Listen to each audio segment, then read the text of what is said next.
Good evening. I'd like to welcome you to the Wednesday, December 8th, 2021 regular meeting of the Palm Springs Planning Commission. Can I have a roll call, please?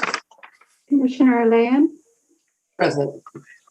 Commissioner Urban? Present. Commissioner Hirschbein? Present. Commissioner Murzi? Here. Vice Chair Roberts? Present.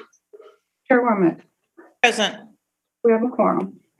Can I have a report on the posting of the agenda, please?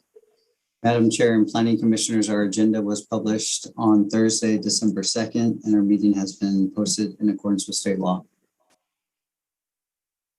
Can I have a motion to accept the agenda? So moved.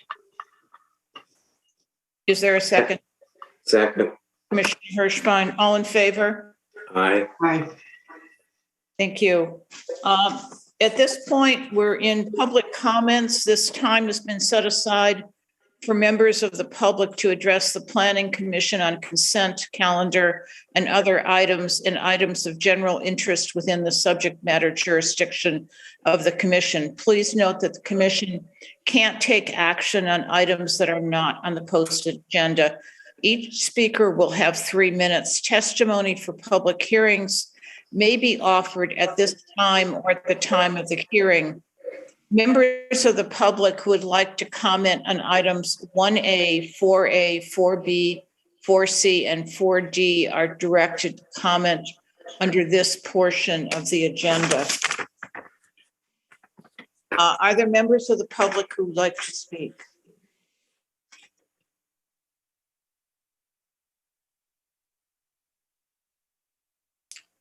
I would like to. Go ahead.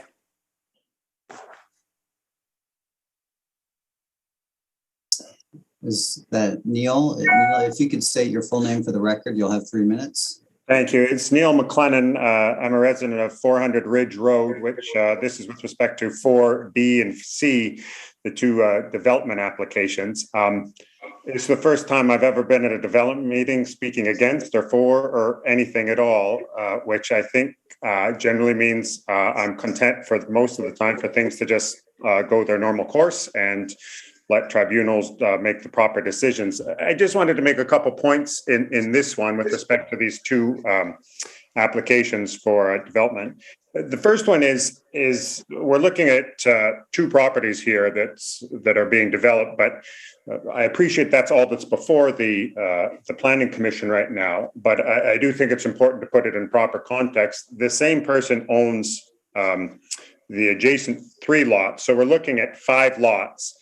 It's not an individual, it's a corporation. We're not really looking at 2 3,500 square foot applications. What we appear to be looking at is 5, up to 5. And then, so we're looking at almost 20,000 square feet of development. I don't think that's something that the Planning Commission has to go behind and look at it. That's on title on all 5 of these adjacent lots. So I think that's important when we look at, and people make comments on all of this, that this isn't an individual or two wanting to build a house. This is really a developer doing this in a piecemeal fashion to, if not actively get it around, but to practically get around development permits that would be required on a larger scale. That's the first thing in all the comments. The second one is I just want to speak about the Mesa generally. It's obviously everybody probably knows the neighborhood. I encourage anyone who's not been to this particular section to look at it because the topographical map doesn't show what sort of elevation we're dealing with, but it does go up the mountain. There has not been any or very little development in this neighborhood in 30 years. And I think an environmental assessment needs to be done, not on the basis of 2 lots, but also probably on the basis of 5 to deal with respect to wildlife. You know, just us in particular, the sheep this year have been so prevalent in that neighborhood. You know, we personally have switched our pool over from chlorine to salt water because, you know, the wildlife has become very abundant in that neighborhood. And there's no neighborhood that's like it in terms of the sheep. I think that's just really important to think about and needs to be studied before anyone talks about it. Those are really the only points. That's 3 minutes. I'm sure people will talk about design. I don't really have any thoughts about the design and so forth. Other people will talk about that. I just think this needs to be looked at a holistic manner and not 2 individual houses, but 2 in a planned 4 or 5 or 6 of a large scale development in a very sensitive environmental neighborhood and a very unique part of Palm Springs that has an abundance of wildlife over and above. So those are my comments. I don't want to go over my allotted time because I know other people would like to speak on this, but thank you for your time.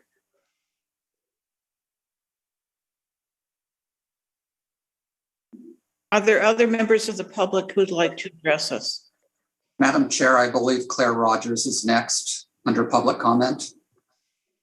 Hi, everybody. Yes, this is Claire Rogers. I was joined today to find out the status or if you have any questions regarding my determination application for Frisky Business, the Palm Springs Cat Cafe. Just wanted to know if you have any questions for me.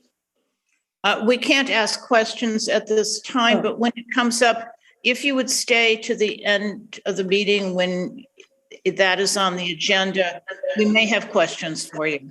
Okay. Claire, you are aware that it is on the agenda tonight, correct?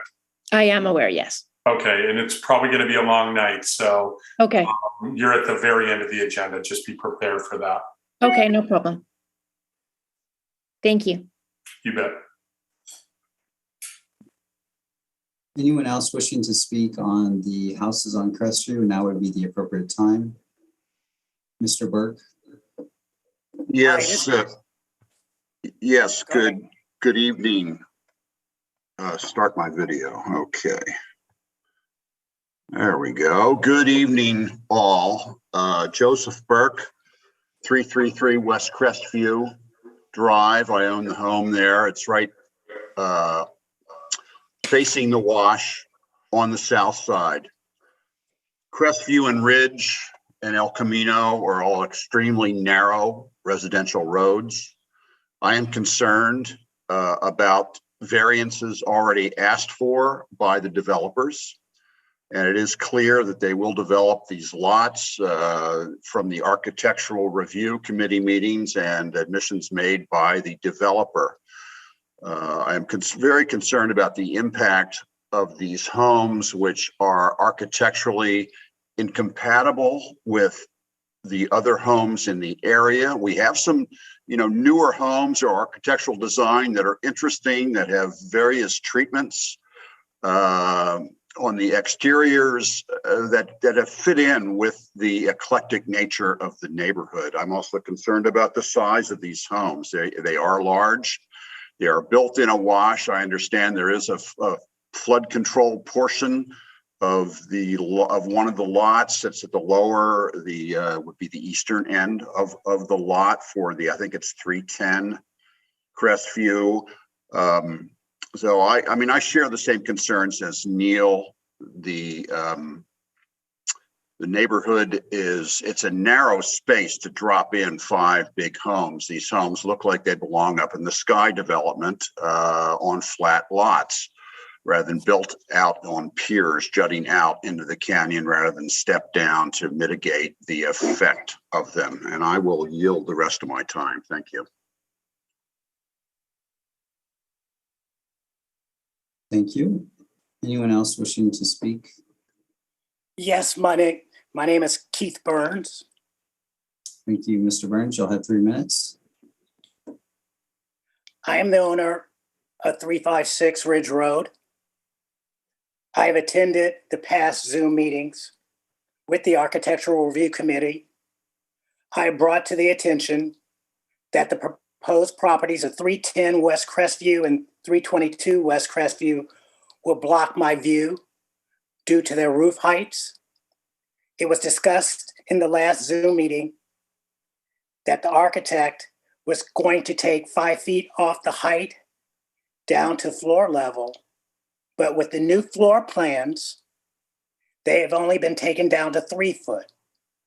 For some reason, my concerns are not being addressed, nor has the ARC or the architect come out and contacted me to address these concerns.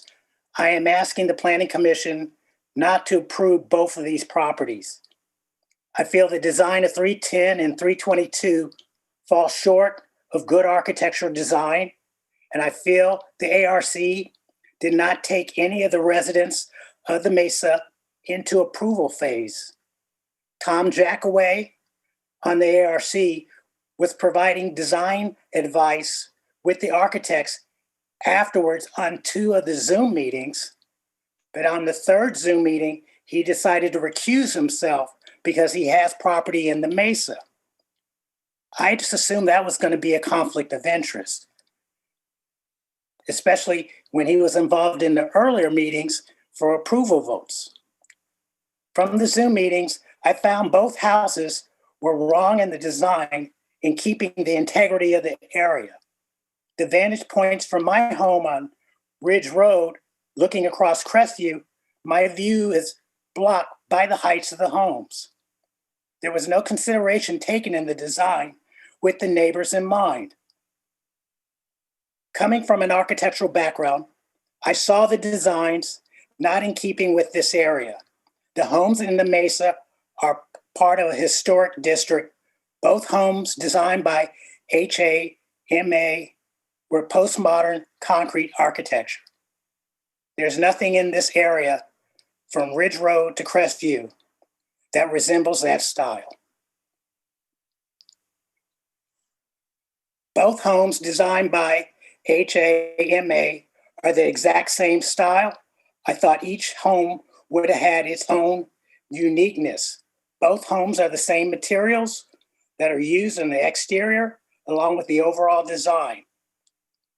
The finishes were repeated along with the same landscaping design, which kind of created the feeling of tract homes.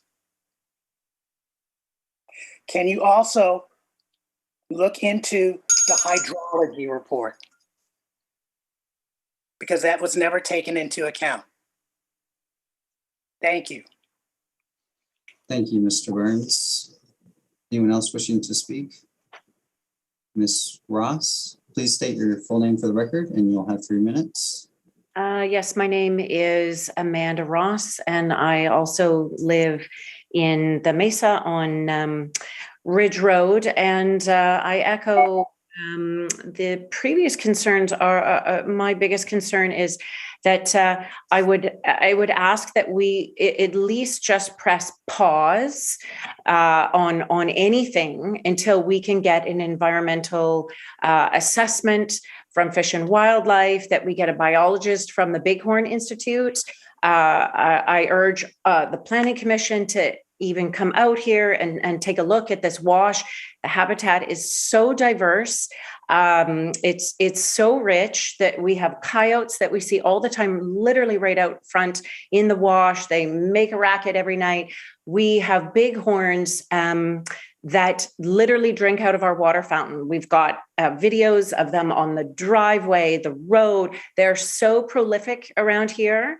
And I think a lot of it is just there has been no real large-scale development in this area. So the habitat has really acclimated to that. So I ask that we just put pause on until we can get a proper environmental assessment done, and then make choices based on that.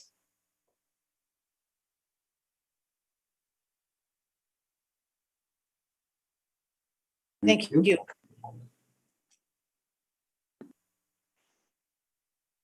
Jay Dunn, if you could state your full name for the record, you'll have 3 minutes. Hi, Jim Dunn, 355 Ridge Road. I won't reiterate everything I already put in writing to you, so I will just point you to my comments that I have sent in. But I would support Neil's position and those that you've heard from other residents of the Mesa. I think what my concern is that we are looking, in fact, if at a full-scale subdivision being dropped into an existing neighborhood. but it's been broken apart. So we're only seeing bits and pieces of it. And I think it's unfortunate. I think there could have been, a little more trust built over the course of this from the development side in terms of just speaking to the neighbors, especially those most impacted, one-on-one to lay concerns or hear ideas. I think that by varying the different designs more than they have, that would go a long way towards creating a better project, a more interesting project, and one more fitting with the neighborhood rather than building 4 to 5 homes that all look alike. As the developer referenced these, he thinks they're perfectly at home in the Hollywood Hills, but we're not the Hollywood Hills. So I think what we're looking for as neighbors is something that after the developer is come and gone and made his profit, that we are left with something that enhances our neighborhood. And I know that the position has been, the houses will sell for $3 million and that will help us on our property values. But I don't think that's what we're actually looking for. I think we're good with our property values. And we're just looking for something that complements the neighborhood in the long term. So those are my comments, and I will just point you to my thoughts that are in recommendations that are already in the letter that I sent. So thank you. Thank you, Mr. Dunn. Anyone else wishing to speak on these items or other items on the agenda? I'd like to speak if I could. Yes, please. Please state your name for the record and you'll have 3 minutes. Great, thank you. My name is Kim McNulty, and I again affirm what the folks prior have said. We live at 389 West Crestview Drive, and I've actually lived here for 59 years. So I've seen many of other lots within the Mesa, especially across the street from where we currently reside, be developed over the years. And all of them have really been in keeping with the aesthetic of the neighborhood. But I concur that I think what's proposed here are very large properties that don't fit with what we've got in the neighborhood. I concur with the other concerns about environmental issues and some of the issues around hydrology and others. So I also would request that there be further study into this, and appreciate your consideration of all of the comments that have been shared by other residents that are immediately impacted by these properties. My home is 3 houses up from where these proposed projects would be. Thank you very much for your time. Thank you, Ms. McNulty. Anyone else wishing to speak? Please unmute your microphone.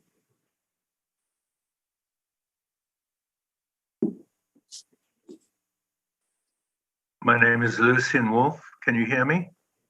Yes. You'll have 3 minutes, Mr. Wolf. My name is Lucian Wolf, and I own the properties on top of Ridge Road.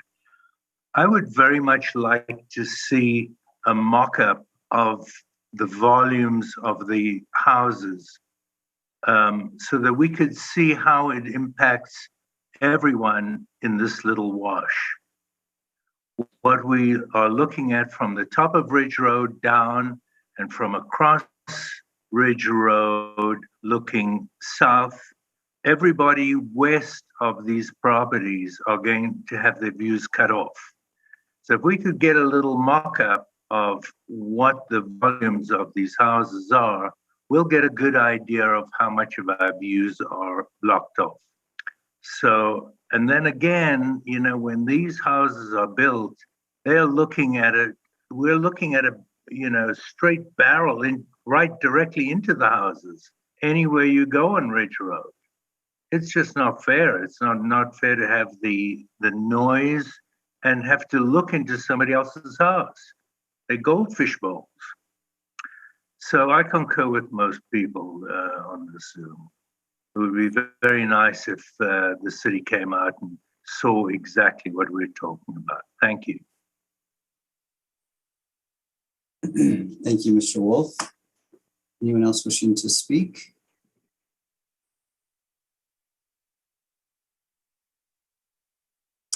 Michelle, you have your camera on. Do you wish to speak?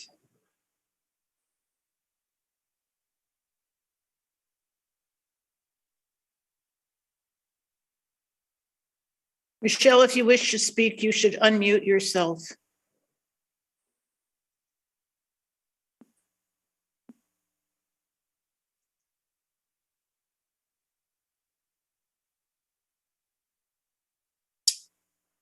Okay, last call. Anyone wishing to speak? If there's no one else who wishes to speak, the public hearing is closed. You will have a chance to speak on 2A through 2D, which are public hearing items. Okay. The next item is the consent calendar. It's the approval of the minutes of February 10th, 2021, April 14th, 2021, March 24th, 2021, September 1, 2021, and November 17th, 2021. Is there a motion or does anybody have comments?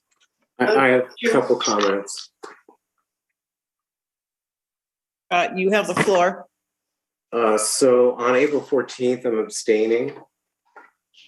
And then on the November 17th, there's two comments I had, which I hope I can find. I'm sorry. Okay. On page, well, they're not numbered. On city pumping zone text amendment,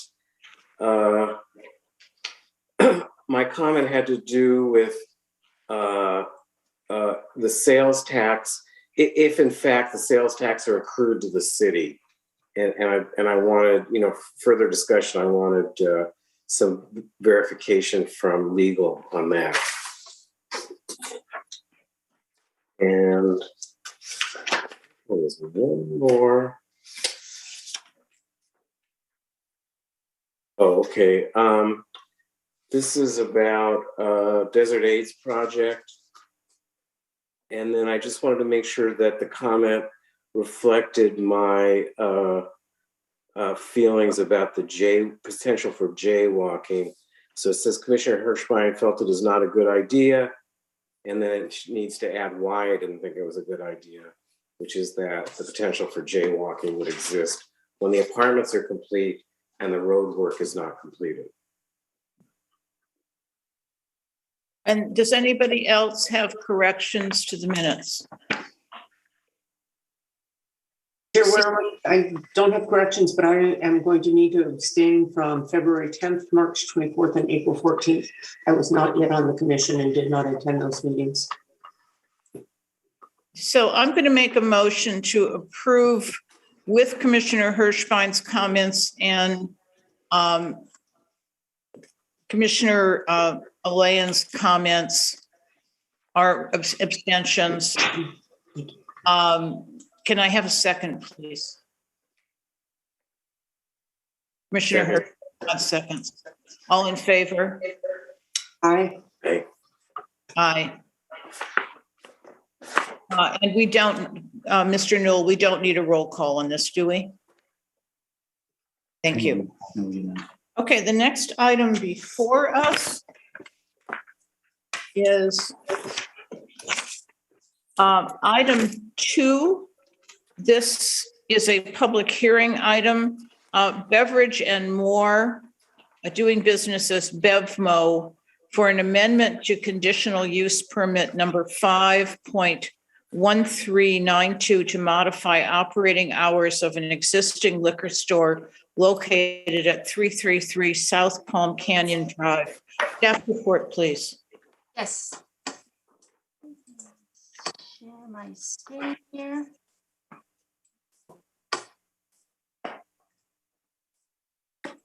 Right.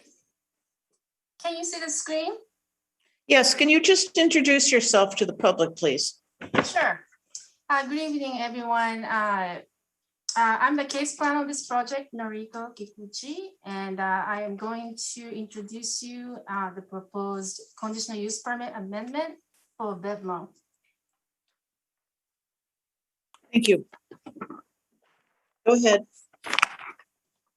So the project site is located in the CBD general plan land use designation area and the CBD zoning designation area. CBD stands for Central Business District.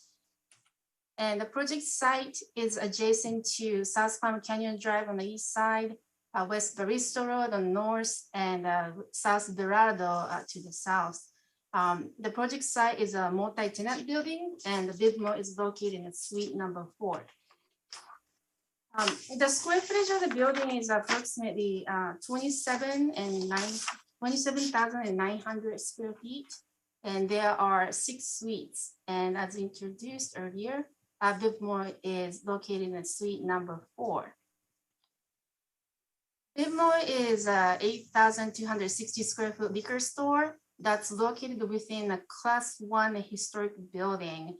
And operation of the business is currently subject to an existing conditional use permit, which was approved in 2016. And under the conditional use permit, the business is permitted to operate 7 days a week between 7 a.m. and 11 p.m. And the business currently offers in-store retail and educational beer and wine tasting, and has approximately 16 employees. The operation of the business requires 3 types of alcoholic beverage control licenses, and those are type 21, type 42, and type 86. The business is proposing to offer online sales and delivery service in addition to the current in-store alcoholic product sales. And the business is requesting to extend the current hours of operation and start conducting online sales and delivery service of alcoholic products at 6 a.m. in the morning to 2 a.m. in the morning.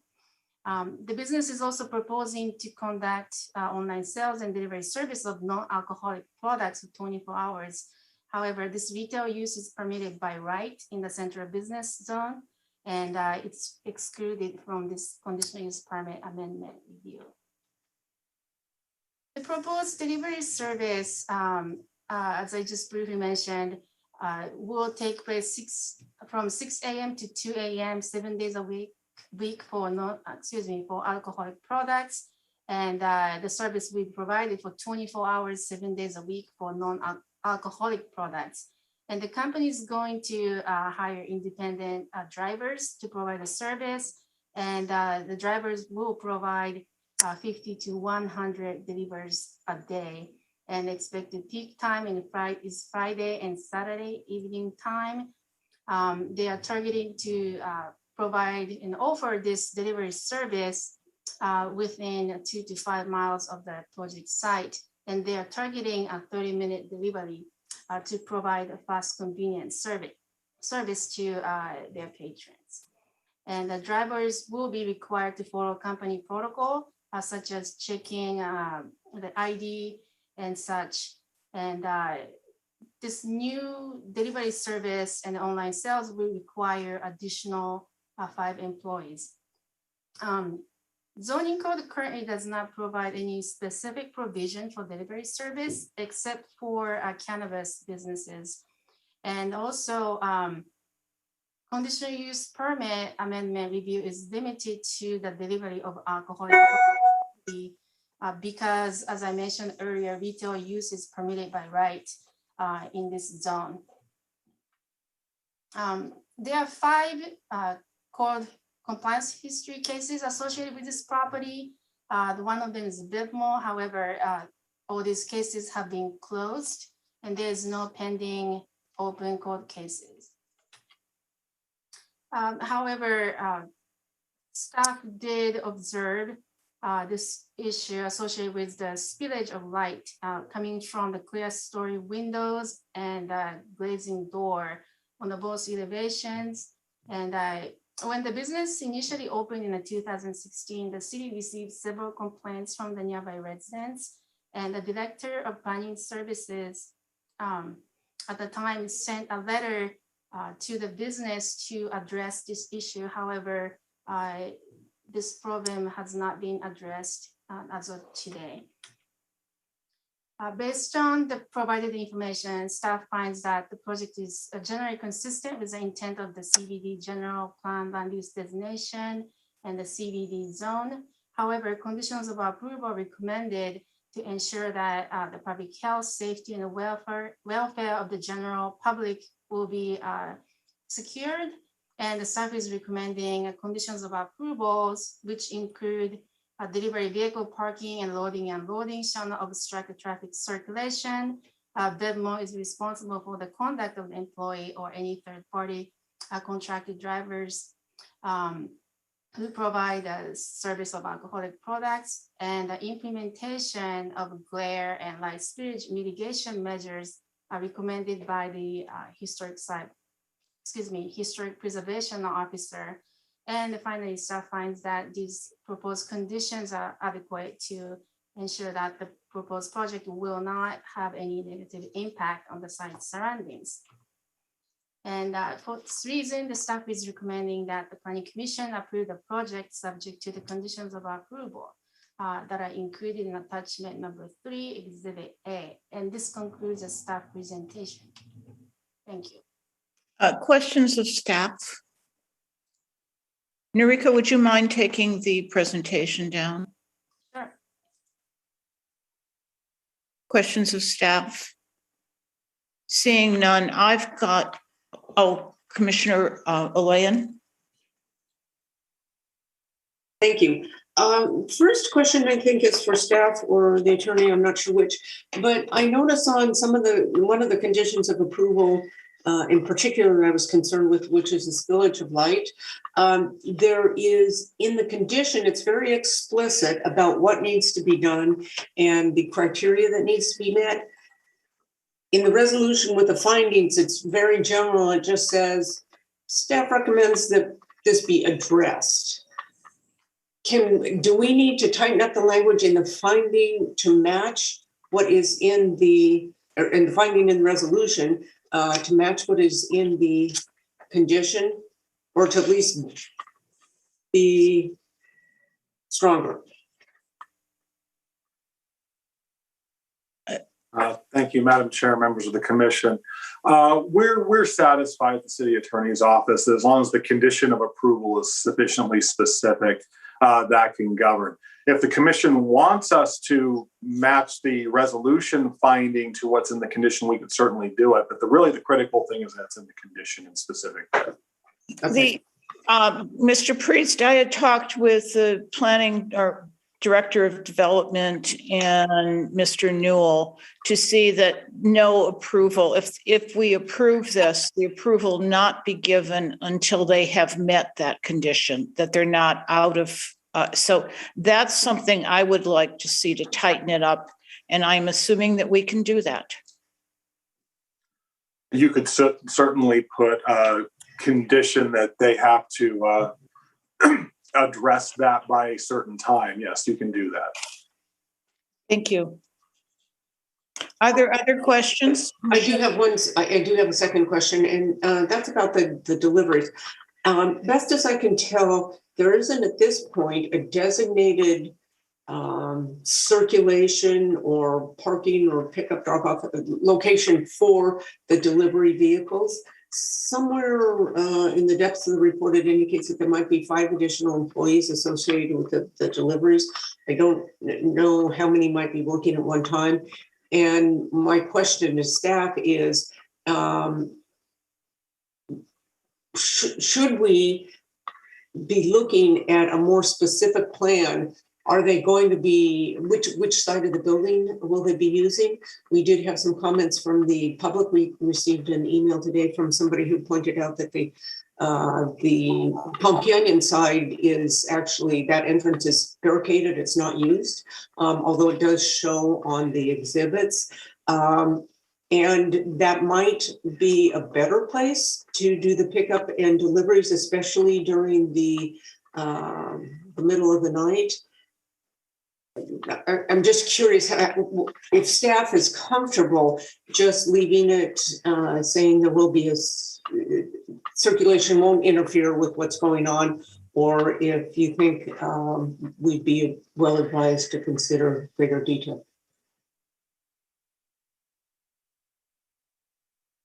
According to the applicant, Avevmo, the loading will continue to occur at the existing receiving door located at the south corner of the building facing the parking lot, facing the South Velado. This is the recent, the most recent response that we received from the applicant. And then obviously the business can provide additional information in terms of how they are going to provide a safe and sounding environment for conducting such activity. Good evening, Commissioners. This is Madam Chair, if I could just go into some additional detail. If the Planning Commission wishes to identify a specific spot for pickup and delivery or for the loading of deliveries, we can certainly do that as a condition of approval. I would recommend that we have the applicant give testimony first in terms of their operational plan. But as Commissioner Alayan has suggested, there may be impacts if in the early hours of the morning they are loading vehicles with goods, and that may be better served on the Palm Canyon frontage. So again, let's wait for the testimony of the applicant, and then we could craft a condition if that is necessary. Thank you. Commissioner Hirschbein and then Commissioner Ervin. Was the light spillage issue addressed in the original CUP?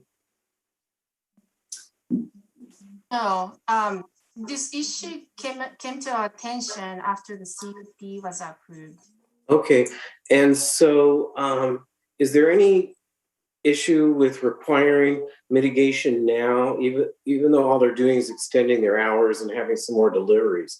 The change to the CUP doesn't really want to have brighter lights or, more glass or anything particularly specific to the light spillage issue.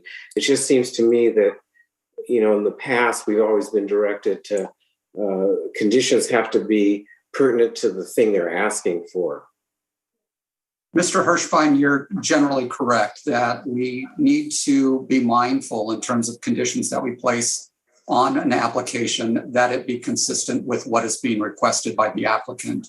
In this particular instance, there has been an issue noted relative to the light spillage. We do find that even though it's indoor lighting, it is in conflict with our outdoor lighting ordinance because of the design of the building. And because they will be doing additional work in the early hours of the morning, that will continue to be an issue. And so based on the change to their schedule and the issue relative to conformance with the code, it is appropriate at this time for the Planning Commission to impose this condition of approval. Thank you. Commissioner Ervin? Yes, have we taken into consideration as well with them working late hours? Can you increase your volume? Can you hear me a little better now? Yes. With in regards of have we looked at having security on site, considering they'll be working on hours 2 a.m. And having staff and employees going in and out of the building at 2 a.m. Looked into having security available. If I can, I didn't hear all of that, but your question was regarding security and that security would be there until 2 a.m.? Yes. Okay. And that's something we clearly need to address that I don't think was in the staff report. And we remember to ask the applicant questions about that. I've got a question regarding the employees with, and I don't know if there's any guidance from our cannabis ordinance regarding deliveries. I asked Mr. Priest to talk about the condition that makes the applicant responsible for their employees, but I was going a little further than alcoholic beverages in the question I wanted to relay to him, which is people are delivering to people's homes until 2 a.m. They're going to use different drivers. what happens not only if they violate the alcoholic beverage laws, but there's crime or violence? Thank you, Madam Chair, members of the commission. If they violate any of the, I believe the Planning Commission has the authority and the nexus to require that employees and third-party contractors who deliver alcoholic products on behalf of BevMo comply with the applicable laws. And if those delivery providers do not do that, then it's on the permittee. It's on BevMo as a violation of their CUP. Again, if they were, say, delivering to underage minors, or I'm sorry, underage persons drinking, or minors or persons under 21, or if they were doing something related to alcohol deliveries, I think there might be something there. If we were talking completely independent, acts that aren't within really the scope of the CUP, criminal activity that has nothing to do with alcohol delivery, I believe that would be outside your authority to condition it in that way. Thank you.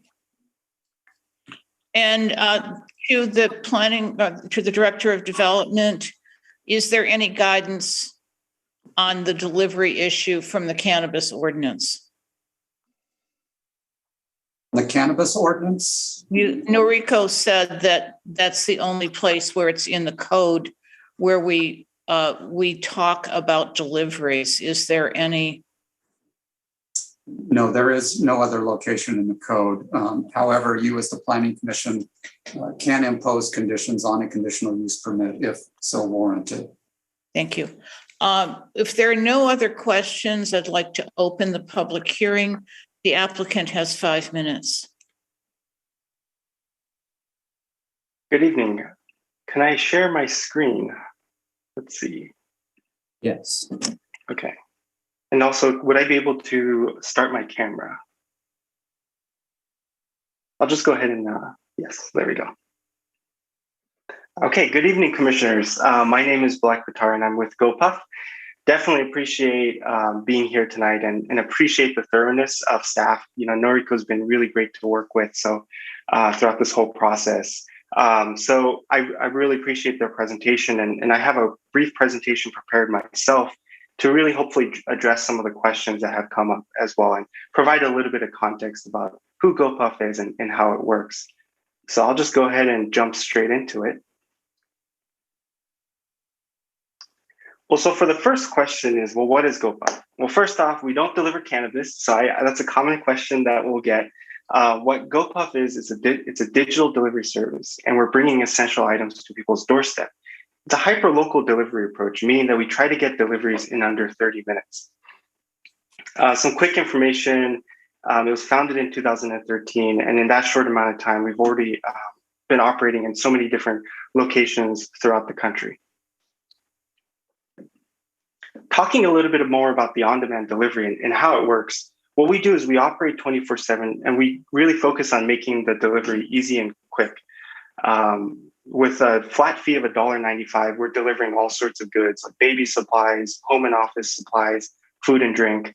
And some of the best feedback that we get is from people who are unable to head out to the store. Maybe they don't feel comfortable doing so. And I think this past year and a half has really taught a lot about us, about why it's important to have delivery services like this. So at some point, I do encourage you to download the app and explore around. I know we're a little bit short on time here, so I'll go ahead and skip out after this. So the way it works is once an order is placed through the app, it's received by the local facility. In the facility, the workers start to pack the orders, and in this case, it's going to be the BevMo.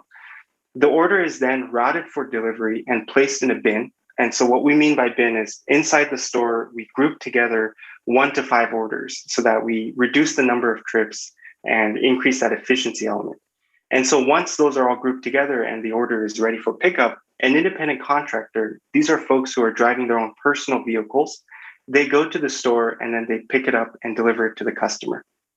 So we don't have a fleet of trucks or anything. It's people with their own independent vehicles using the app and delivering through this service.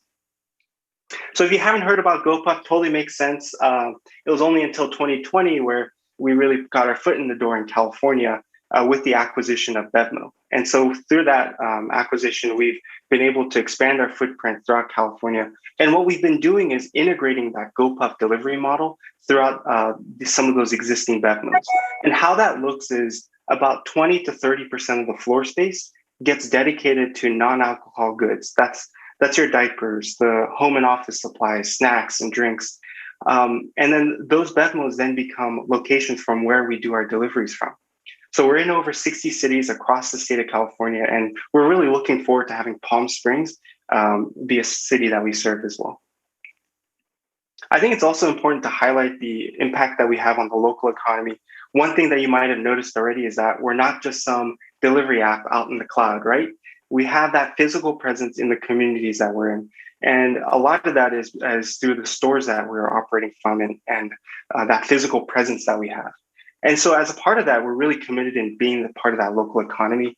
We participate in local hiring programs that are focused on job growth and economic opportunities. We've donated to large organizations that have made a lot of large local impacts throughout the country.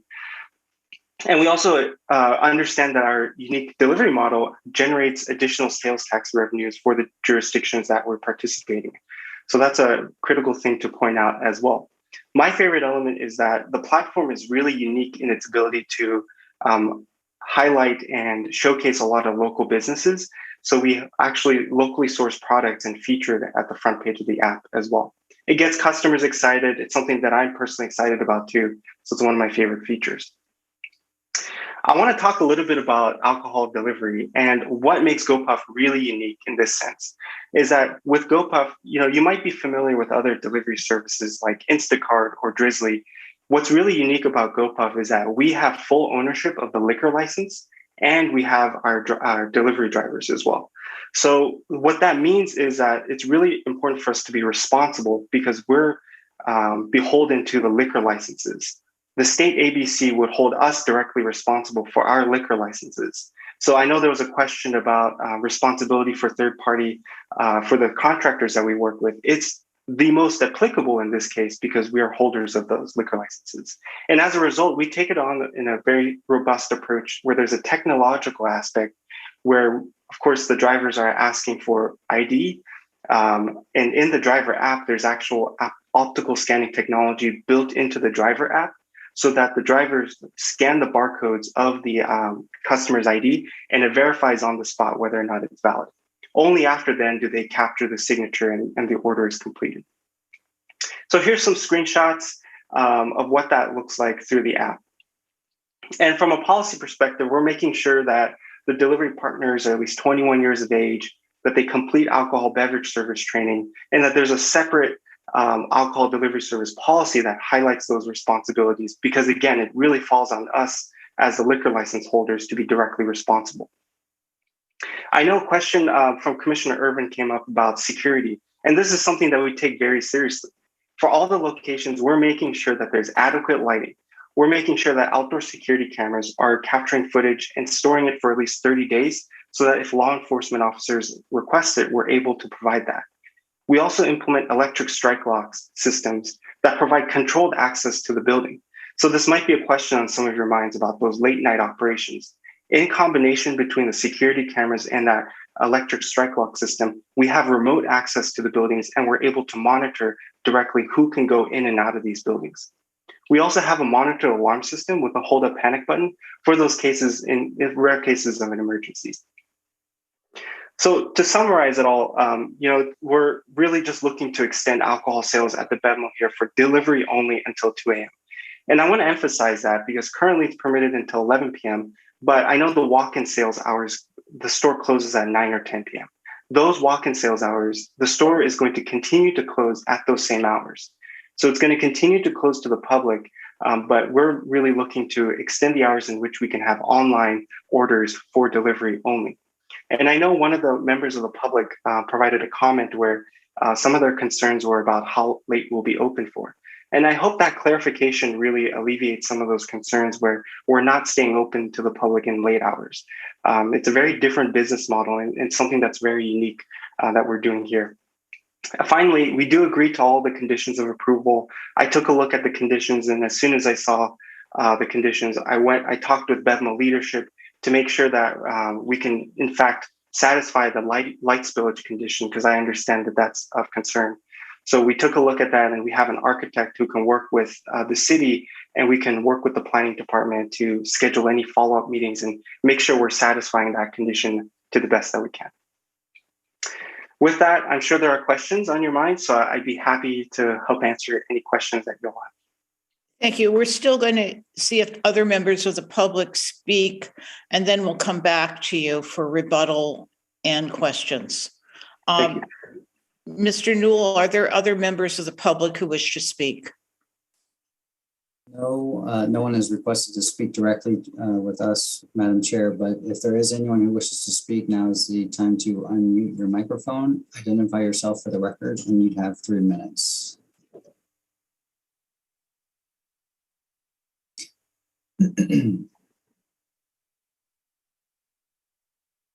There doesn't appear anyone else wishes to speak, but we did receive one letter this afternoon that was emailed to the commission right before the meeting. So it is a short letter of support if the commission wants to take a couple of minutes to read that letter. I think we would.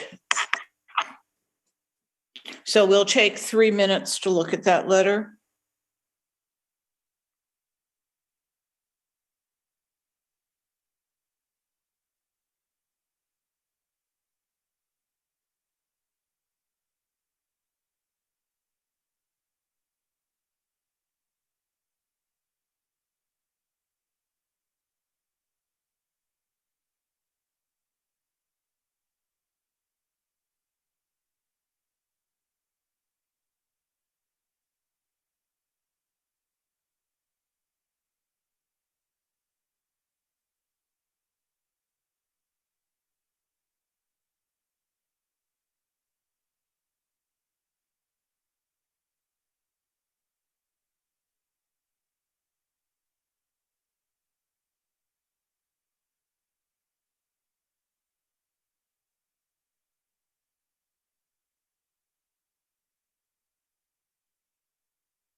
Does anybody need more time to look at that letter? There being no comments, do members, this is a rebuttal time, but I think I'd rather, if you're okay with that, I'll use that for questions from the commission. Are there questions from the commission? Commissioner Maruzzi. Yeah, I was just wondering, you had mentioned that there are other products that you deliver, food or diapers, et cetera, but that's not really what applies here, correct? That's not, but I think it's important to just explain how the GoPuff model works and how we're trying to capture a broader range of products to provide that customer need. But you're not actually providing that range in this case.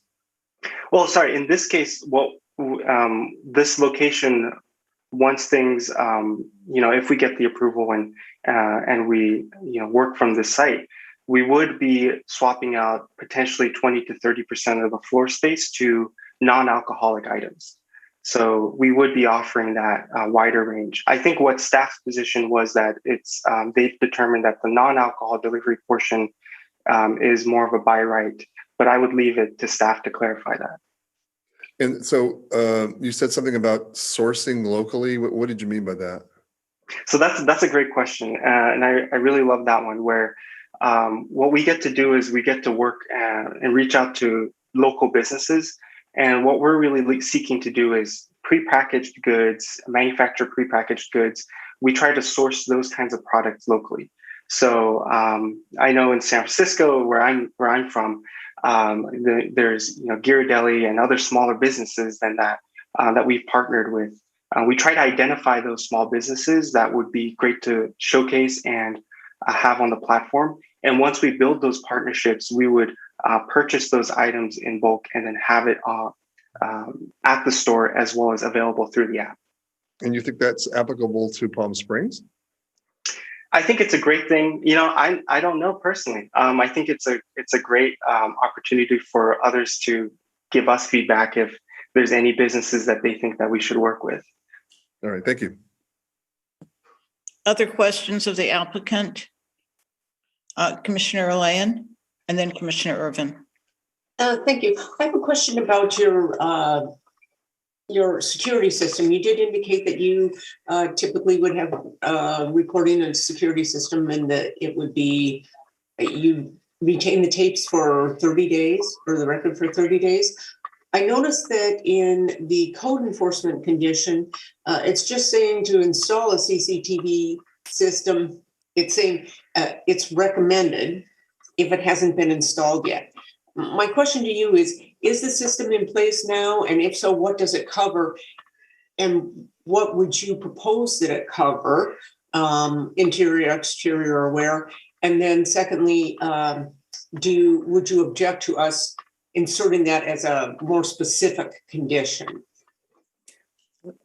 Commissioner, I think that's a great question.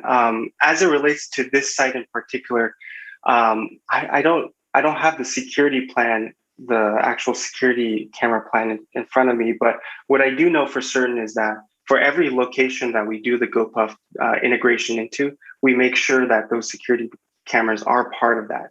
And with that, we try to capture main entrances, the entrance where the delivery partners are going in and out of, as well as looking into the parking lot.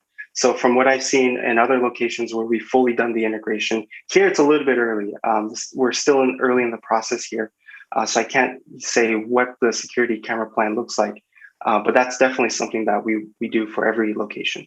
Okay, so you'd be comfortable with us in putting that in as a condition, and specifically on what it would be the east side of the building as well. Although that entrance is blocked off and not currently used, it is that whole front step is a sleeping platform for unhoused individuals, and probably is an appropriate place to have a camera as well. Yeah, I think that condition sounds reasonable. I would work with my team internally, some of our security team, and make sure that that's done. Thank you. Commissioner Irvin, you had a question. Yeah, Commissioner Lane kind of touched on it already. So just a little clarification too. So right now, currently, at this specific time, it's going to be alcohol only, correct? So once we launch the site, meaning once the GoPuff integration takes place, it would be both non-alcohol and alcohol. So we want to feature all those products on the app. The request here specifically is just so that we can extend the hours of sale for alcohol to 2 a.m. But when it's live, up and running for customers to use, it's going to be both alcohol and non-alcohol. Okay, thank you. A couple of questions. This will cover the entire city of Palm Springs. We will not exclude any neighborhoods.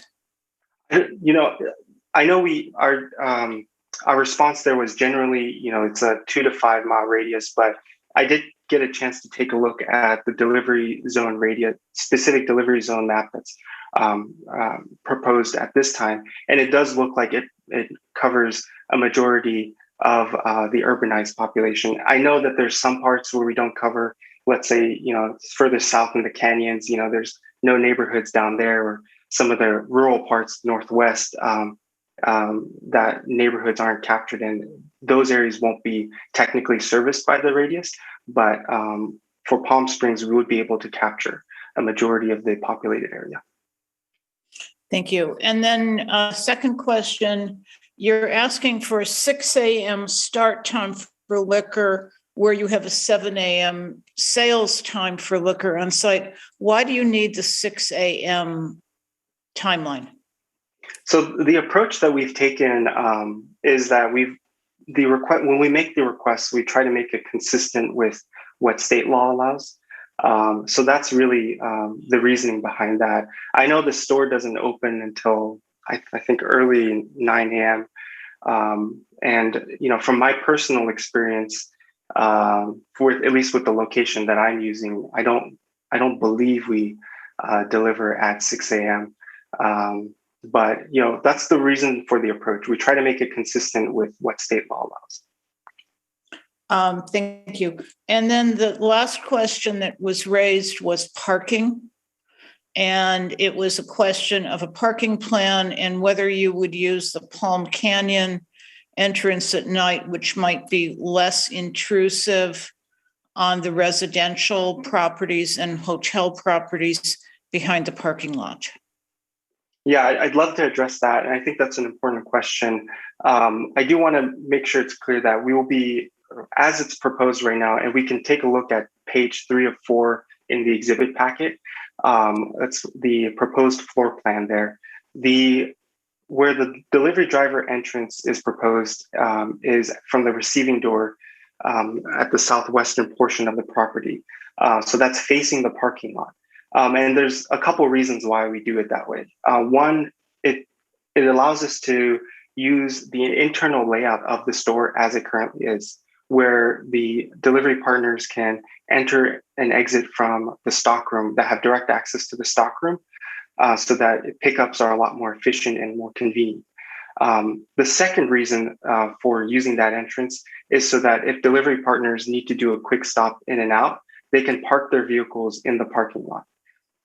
So we will be able to control the access. I think that's an important reminder, where we'll be able to control the access from that door using that electric strike lock system. Thank you. Are there any other questions? Seeing none, thank you very much. The matter is before the commission, and I just want to summarize where I think we are and maybe get a motion. I think for security and approval of the staff report with a security plan for the camera security to be approved by the Director of Development after our approval and approved by the, I guess, Flynn, has this been approved by the police, the security plan? There isn't one right now for it, right? No, it has not been approved by the police yet. And so in the condition, what I would recommend is security plan, camera locations approved by the Director of Development Services in consultation with the police department. Fine. The second is that we would have a time limitation on correcting the light spillage. And can you suggest a time for that? Because I wouldn't want to issue the approvals without that item being corrected. In consultation with the applicant, would 45 days be adequate to implement the changes to the lighting? That's a good question. When I had spoken with BevMo leadership, they were definitely willing to work as soon as possible on it. But I'm not an architect, and I'm not sure about the technicalities of making sure that that's we want to make sure it's satisfied completely. So I can't say for certain how long that would take. Okay. Madam Chair, what I might suggest is that the delivery service is contingent upon resolution of the lighting issues. And so that way we tie the delivery service specifically to completion of the improvements to the lighting.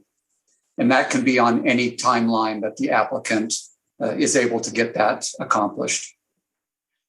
That sounds fine. I had no other conditions that I thought were generally requested by the commission. Is there anybody who has anything that they would add to this?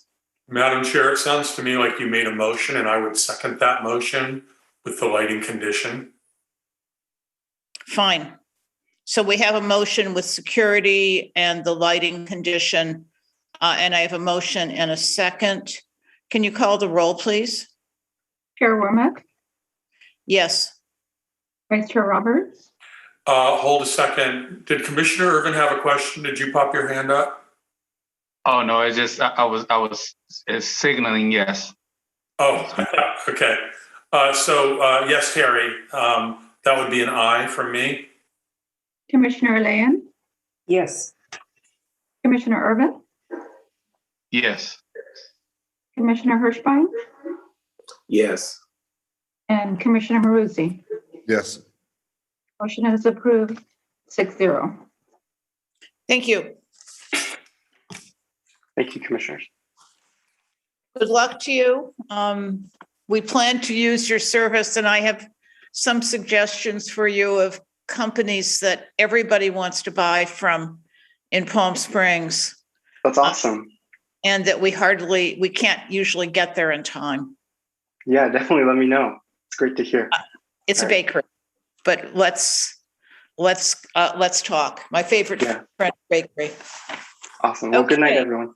Good night. Okay, number 2B, Hecade Energy Desert. Am I pronouncing that correctly? Hecade. Hecade. Oh my God. Okay. Hecade Energy Development Storage LLC on behalf of 979 Gene Autry LLC for a conditional use permit to develop and operate a 20 megawatt battery storage facility in a 20,836 square foot leased area on the southern end of a larger developed 3.6 acre site interconnecting to Eisenhower Substation located at 979 Gene Autry Trail. Staff report, please. Thank you, Madam Chair. Are you able to see the screen? Yes. Okay. So as you mentioned, this is Hecade Battery Energy Storage. The scope of the review of the Planning Commission today is to review a conditional use permit as a utility facility in the M1 zone. There also will be an architectural review before the ARC looking at the perimeter walls and landscaping. And the project has already been reviewed by the Riverside County Airport Land Use Commission because it's within the B1 zone of the airport approach. And that has received approval back in October. So looking at the site, they are proposing to lease 20,836 square feet of a larger 3.6 acre site at the corner of Mesquite and Gene Autry Trail. Currently, the site contains a 15,000 square foot building for Southwest Boulder and Stone, and the CUP will run with this land. And in this aerial photograph, it is the red box. So it is the southern end of the 3.6 acre lot. In the aerial, you'll notice that across Mesquite Avenue is the Eisenhower Substation. And this is where, when the substation has excess power, it will be stored in the battery storage units. And then in the simplest form, when the grid needs power, the batteries will distribute the energy back into the grid system. So looking at this aerial, once again, there's the Boulder supply store, the Eisenhower substation, and on the diagonal corner is a storage unit facility, and then a vacant lot across the street. The Planning Commission approved a similar battery storage facility just down Dinosaur Drive, and I'm sorry, it's out of the area photograph, but it was a smaller facility, and that is completed. That was called Wildcat Energy Storage. So the proposed facility, as I said, will be 20,836 square foot leased space. The battery storage units are proposed to be 13. The containers are like shipping containers. Length and width and height are listed in the table below. It also includes a transformer and a switch gear enclosure. So looking at a type of aerial or photo simulation of what this facility will look like, I want to point out that Gene Autry Trail is to the right of the drawing, and then Mesquite to the bottom. So when they first came in, they had units that were close to the street.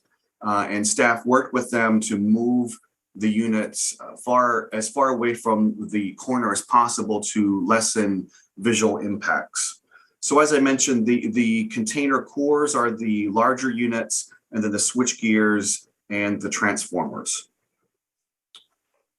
Once again, this is a photo sim showing how it will look as you approach the corner.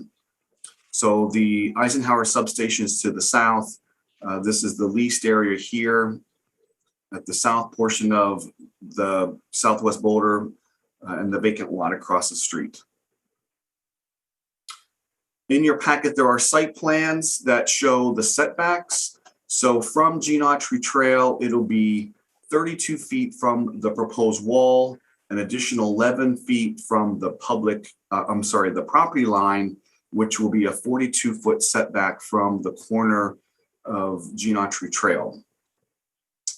And then from Mesquite, there's a 10-foot setback to the proposed wall. And then the lower units are right on the other side of the wall. And then the taller 9-foot units with the container cores are further in. So the black line that you're seeing here is a masonry decorative wall that will surround the site. On the north end, there'll be a chain link fence that's proposed with 3 sliding doors to get into, gain access to the site. The important portion of this exhibit is a cross section that I'm showing right now that shows the lot slightly slopes towards Gene Autry Trail. So this wall that I'm pointing out now is along Gene Autry Trail. And then this is towards the west property line to the property that's to the west of the proposed site. So from the street, the lot slopes a little bit lower, and then it rises as you go west. In looking at the circulation of the site, currently there are 3 openings into this facility. There's one to the north. There's a central driveway that is the main entrance, and then there's one to the south. By placing this battery storage facility here, it will close off the one facility to the south. Staff was concerned about the circulation within the site, and we wanted an exhibit that showed how folks could come into the storage area and maneuver around the parking lot. So in this area, you'll see that a lot of the parking is used for storage of or outdoor display of materials that they sell, which are rocks, boulders, DG. And when folks come in to visit the business, they can wander the parking lot and see the types of materials that are for sale. So I do want to mention that the parking for the site, if, as you can tell, they are eliminating several parking spaces where the storage units will go. However, they are still required to provide 27 parking spaces based upon the size of the building and the number of company trucks that they store on site. And they are meeting that requirement. So if the storage or landscape business should change to another business, as you can tell by this aerial, there is multiple parking spaces that could be used for that use. Once again, here's another photograph or a photo sim showing the Eisenhower station across the street and then the facility that's proposed. In looking at some of the details of the perimeter wall, staff worked with them to come up with a design that would be attractive and not be just a CMU block wall. You'll notice that they are proposing to plant Palo Verde trees along the perimeter of the site and then add more decorative plants at the corner. And as I mentioned, the Architectural Review Committee will look at this plan in greater detail as once the Planning Commission moves it forward to them. So you'll see that there's a series of decomposed granite in several colors. There's some perimeter or border bead walls that will provide delineation for the types of DG that they're proposing. And then the Palo Verdes trees, other types of cactuses, and low branch, flowering plants. Staff also wanted them to wrap this wall so that when you're driving down Genotry Trail, you won't see into the site. So the masonry wall turns the corner, and then as you get into the site, the chain link fence. And I want to say that in this exhibit, it's showing barbed wire on the top. That's not a permitted material, so they would not be able to do that, but they would be able to do the chain link. So once again, you'll see the setback from the street and the sidewalk, and then the plantings that they're proposing.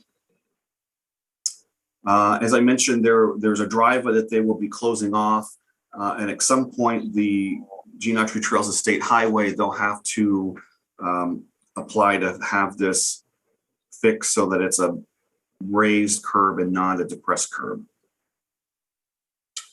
And this is a view as you drive down to south on Genotry Trail.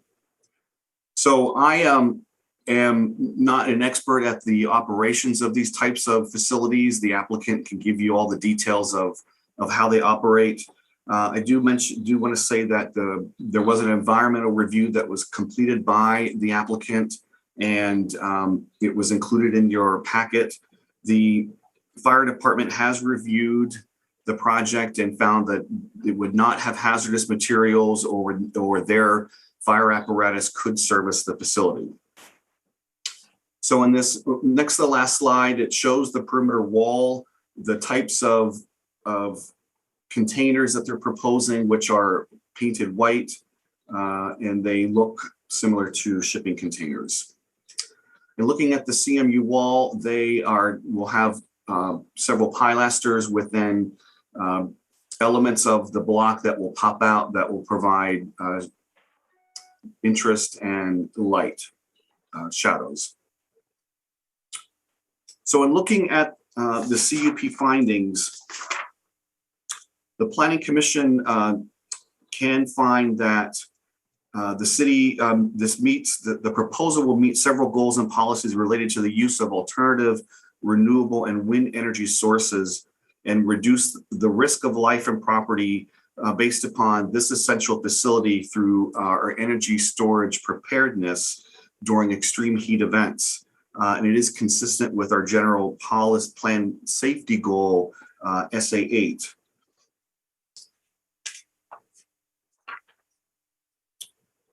As I mentioned, this project is located in the M1 zone, and the energy storage facility qualifies as a utility installation in this zone, and we feel that the CUP findings can be made.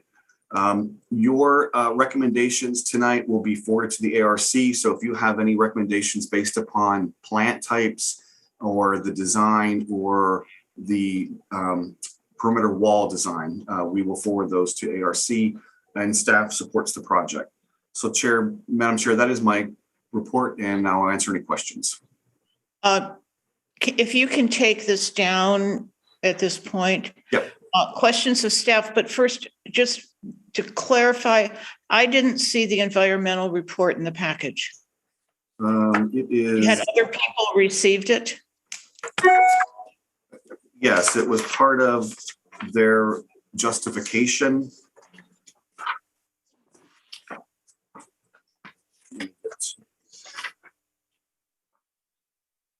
So it'll say STANTAC at the top, the California Environmental Quality Act documentation exemption evaluation. This was their analysis they did.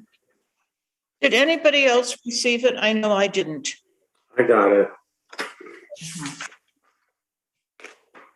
Then I will have to depend on you to have reviewed it. And wouldn't do that if I were you. I do have a question though. Commissioner Hirschbein.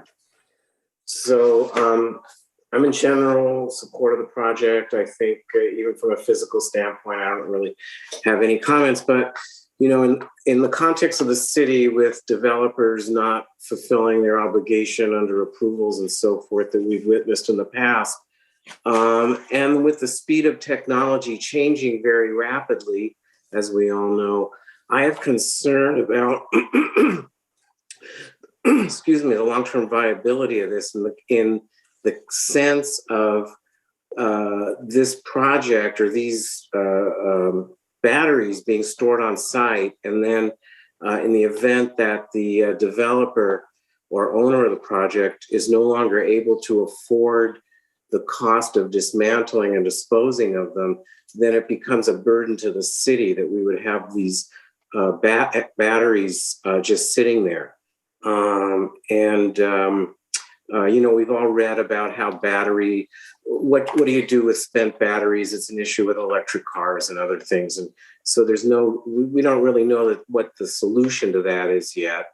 You know, it's someplace in the future. One of the points in the application said that the batteries have a 30-year life. I mean, 30 years is a very long time. A lot of changes in technology will take place between now and then. You know, there's the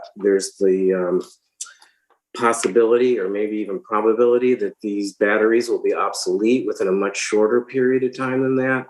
And that there's the possibility and maybe the probability that if that happens, the developer has not amortized their investment and won't be able to dispose of these properly.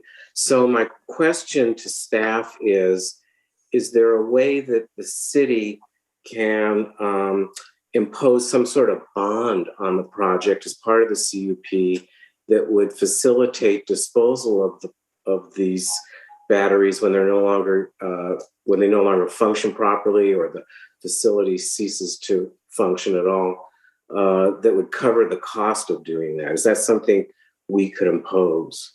Commissioner Hirschbein, I had forwarded your request on this to Mr. Priest, and possibly it'd be best if he answers that question.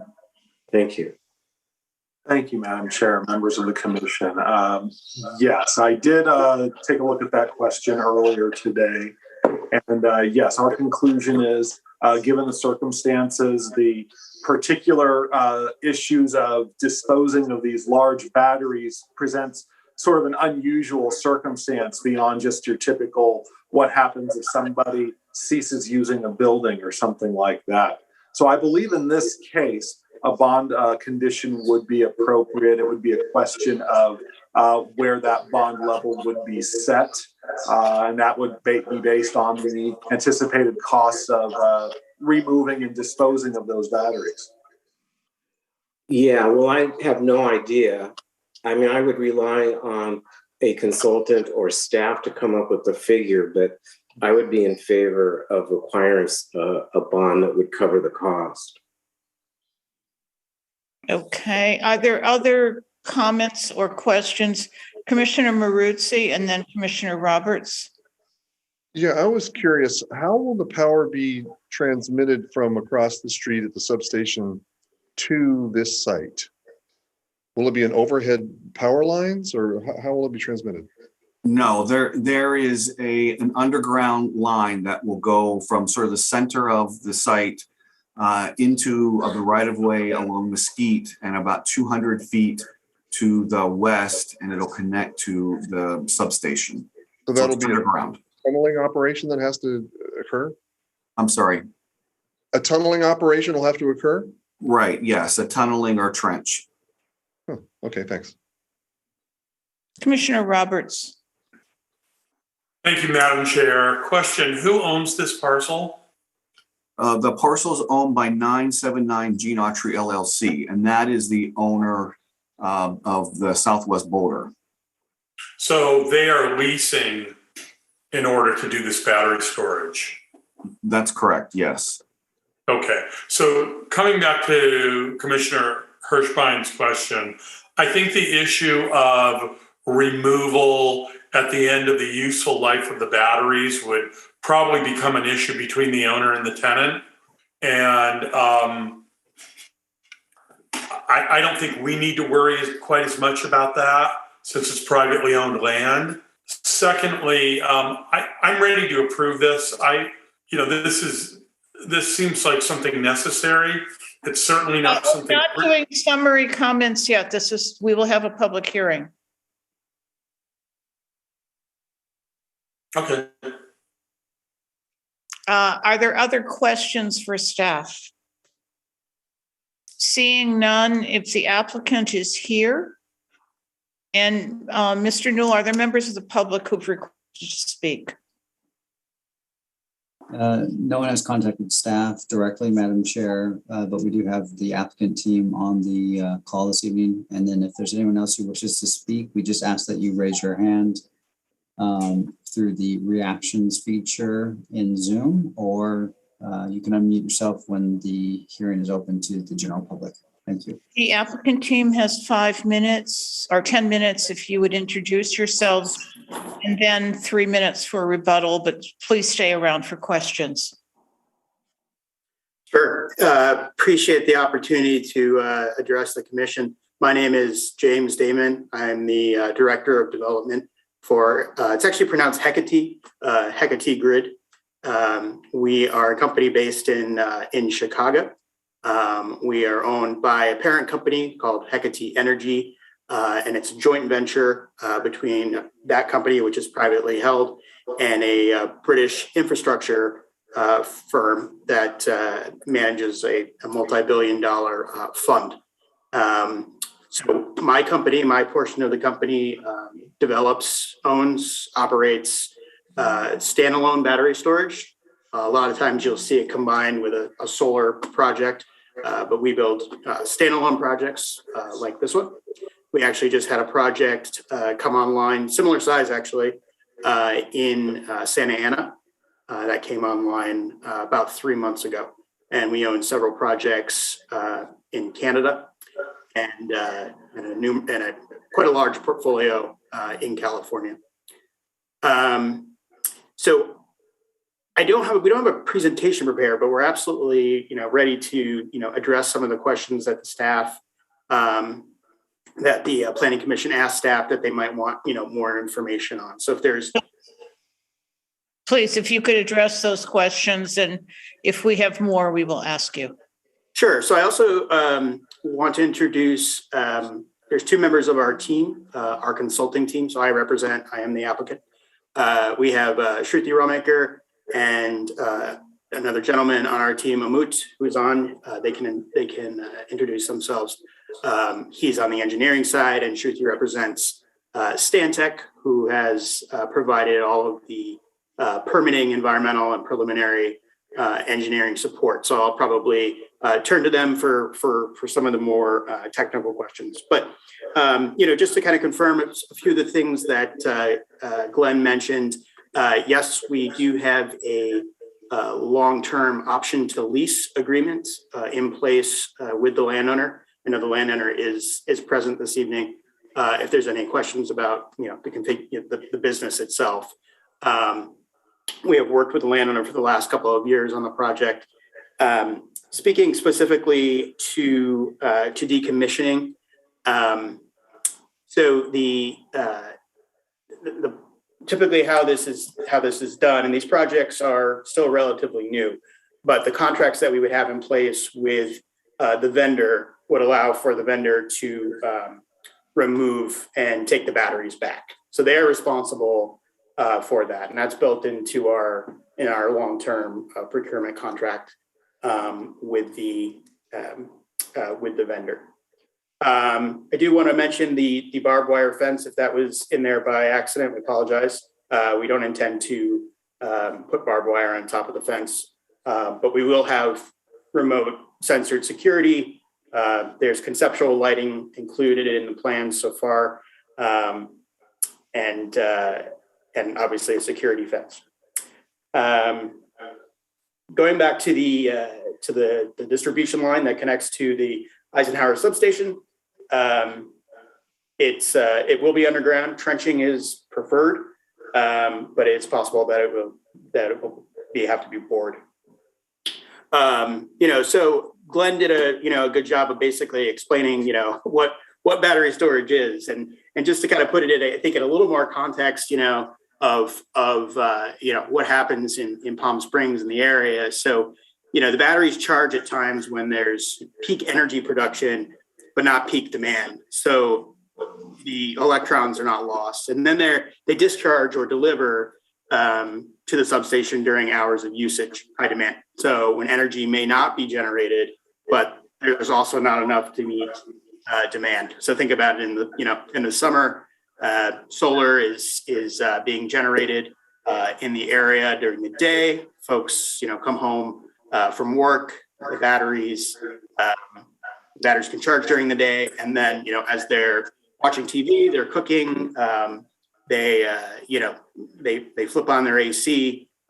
There's enough supply to address that, and it really improves reliability. So that's all I really had to say. I'm going to turn it over to Shruti. Shruti represents, again, Stantec. She probably can speak to a few of the things that I didn't talk about specifically. Shruti, did you want to introduce yourself? Hi there. Good evening. I'm Shruti Raymaker with Stantec. And as James mentioned, I supported Hecate as a project manager for the permitting effort and interfacing with Glenn and staff regarding questions about the project. I don't really have much more to add more than what James already covered, but I did want to mention that the environmental review that our team conducted in support of the project was a preliminary applicant-based environmental review in support of a CEQA exemption. It's actually on page, I believe, 35 of the staff report, if you do want to locate it there. And it's a summary overview of the environmental, of basically any sort of environmental issues by CEQA issue area that we covered.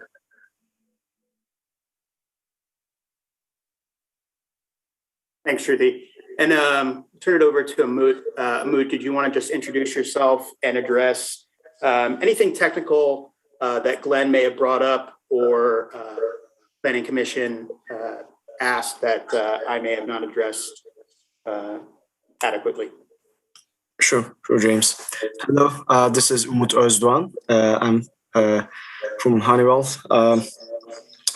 So if you have any detailed technical questions, I can address those. I'm part of the engineering team and responsible for the engineering design of this battery energy storage system. Actually, James summarized it really well. What is the use case? What is the purpose of this battery energy storage system? But if you have any specific questions, you are welcome. Thanks. Basically, I wanted to follow up on Mr. Hirschbein's question. Do you have in your contracts with your vendors removal agreements? And what happens if those vendors disappear? Because people go in and out of business fairly often. So if your vendor isn't around when you want them to remove the batteries, who does? Yeah, I mean,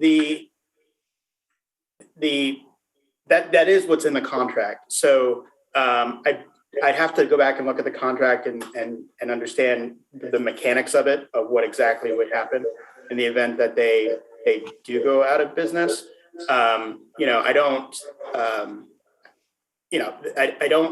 can't think of an instance when a battery supplier has gone out of business. I mean, we're not talking about small, unreputable companies. We're talking about very, very, large, multi-billion-dollar companies that have financeable technology. So at the end of the day, these have to be bankable. They have to be financeable.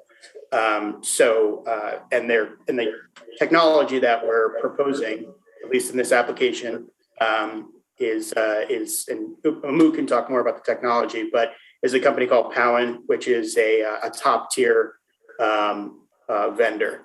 So I can get you more specifics on contractually what happens, but I don't know if Umut wants to add anything. And what about your agreement with the landowner? Are you liable for removing the And is your lease for 30 years or did you say you have an option to extend the lease? It's for 30 years and we have an option to extend. And yes, we are responsible for all removal, reclamation of the property. Thank you. Are there other questions for the applicant? I have one other, which is generally, and it's a recommendation to AAC. I like to see 3/8 inch gravel instead of DG because DG tends to blow away and doesn't get replaced. It ends up on people's shoes and dogs' paws. So I'm assuming that the landscape issues are probably not as important to you as the approvals. Just as a question, you would have no problem with that change? No, I mean, I don't have a problem with the change. We've been working directly with Glenn for, a few months now to get the landscaping right. I think we've come to a really good, compromise that still meets with, code. So if we have to make some adjustments, we're prepared to do that. Absolutely. Okay, the matter is seeing no other questions of the applicant. I began to see, I think the only question, and there was a statement by Vice Chair Roberts, which looked like the beginning of the motion. What I would like to discuss is our recommendations to AAC in terms of the design. Commissioner Maruzzi. I have a question that is separate from that. Okay. Regarding the comment that this is a multi-billion-dollar corporation and the idea that somehow it's not going to be able to afford removal. I just want to point out multi-billion-dollar oil companies have sold their offshore rigs to small companies over these decades that don't have the resources to remove them. So just because a multi-billion-dollar company right now is owning these batteries doesn't mean that you don't sell them in the future, and that small company that takes over will go bankrupt and be unable to remove them. So I am in support of the idea of a bond, since according to our attorney, it is something that we can impose. Can I just get a sense from the commission of those who would be in favor of a bond as we're beginning to go forward? I'm seeing Commissioner Alanian, I'm seeing myself, Commissioner Maruzzi. 1, 2, 3, 4. Okay, so that will, and Commissioner Irvin, so that will be part of the motion. The Director of Development, can you frame a way of setting that so that I would assume that level would be set by yourself in terms of determination of the potential costs of removal? Yes. I don't. Sorry, were you asking me? No, I'm asking. Sorry. You said asking Director Pag. In terms of the condition of approval, it would be that the applicant shall provide a bond in the amount determined by the Director of Development Services for the removal of the batteries at the end of their useful life or at some period earlier than that. I'll finesse that language a little bit, but I will work with the applicant in terms of determining that amount. Thank you. And then recommendations to AAC. This is the first time I believe we are doing this, where this will go to them. My general recommendations are I would like a sturdier form of I'd like to see compressed 3/4 inch gravel so that it's not as movable. And I would like to see the plantings behind the trees go higher, either trees on the other side or something that will climb the walls like Vitex. I'm a little bit concerned about the storage batteries being visible from the street. I know they've been set back, but I want to make sure that they're completely hidden. I have a question. Why is that a concern? I'm just trying to understand. I mean, it's a manufacturing zone. There's other equipment that we can see when we drive around. I didn't see any real, visual dissonance there. I was just wondering what your reasoning was. I just thought that they will stand out as something that people will want to know what they are. You think it's like an attractive? I think it's like an attractive nuisance. Yes. Okay. And my reasoning for the compacted 3/8 is just that it stays in place much longer. No, I got that one. I was just wondering about the blocking it from view. You're saying it might be an attractive nuisance, and if you can't see it, then no one's going to really be attracted to it. Right. Okay. Commissioner Roberts? When I looked at the landscape plan, when I look at their rendering, it shows trees that are probably 12-foot tall trees, given the scale against the human models that they put in. And then in their landscape plan, I think they were suggesting those were 15-gallon trees. So we have a problem there. These trees need to be much, much bigger from the onset. We're probably talking 36-inch boxes. I'd like to also see some sort of vine on the wall because it will discourage graffiti. And again, it will go a long way in making this more attractive. That's a busy thoroughfare. I concur that we should have gravel, not D&G. It's a very windy corridor. Maybe bigger rocks even than gravel, which will probably be easier to maintain. And these are really my suggestions to AAC, and to ensure with staff that there's an elaborate irrigation system so that this isn't all installed and then dead a year later.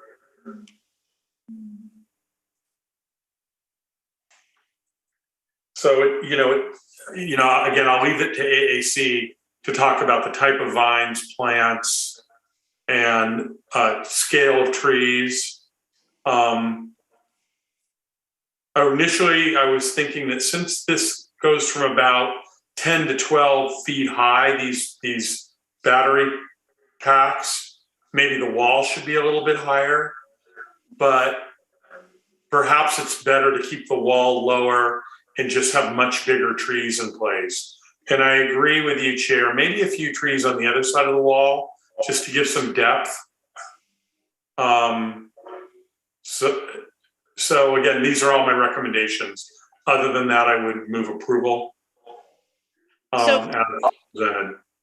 So we have a motion. Can Flynn, can you read back the recommendations to AAC? Certainly, Madam Chair. I'll go through the conditions.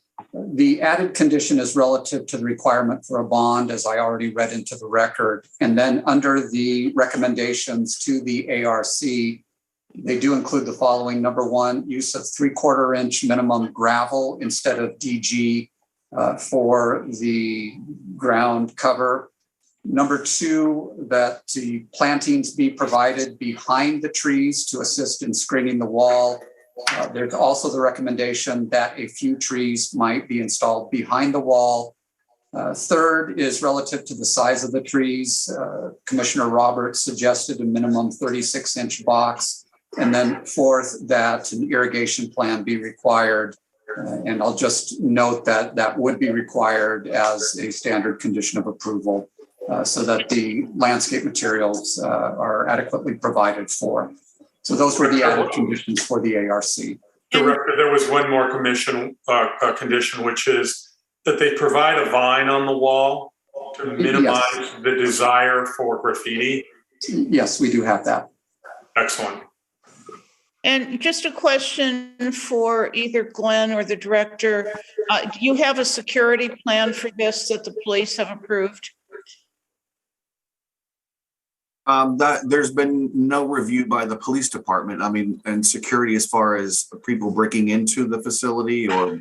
Yeah.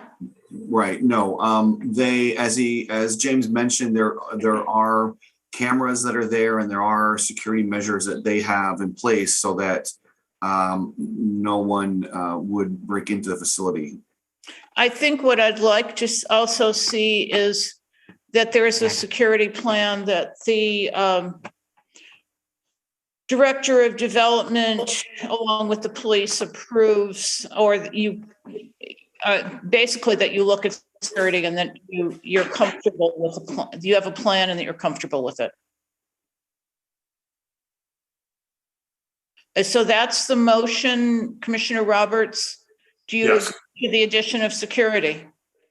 I'd like to leave that in the hands of staff.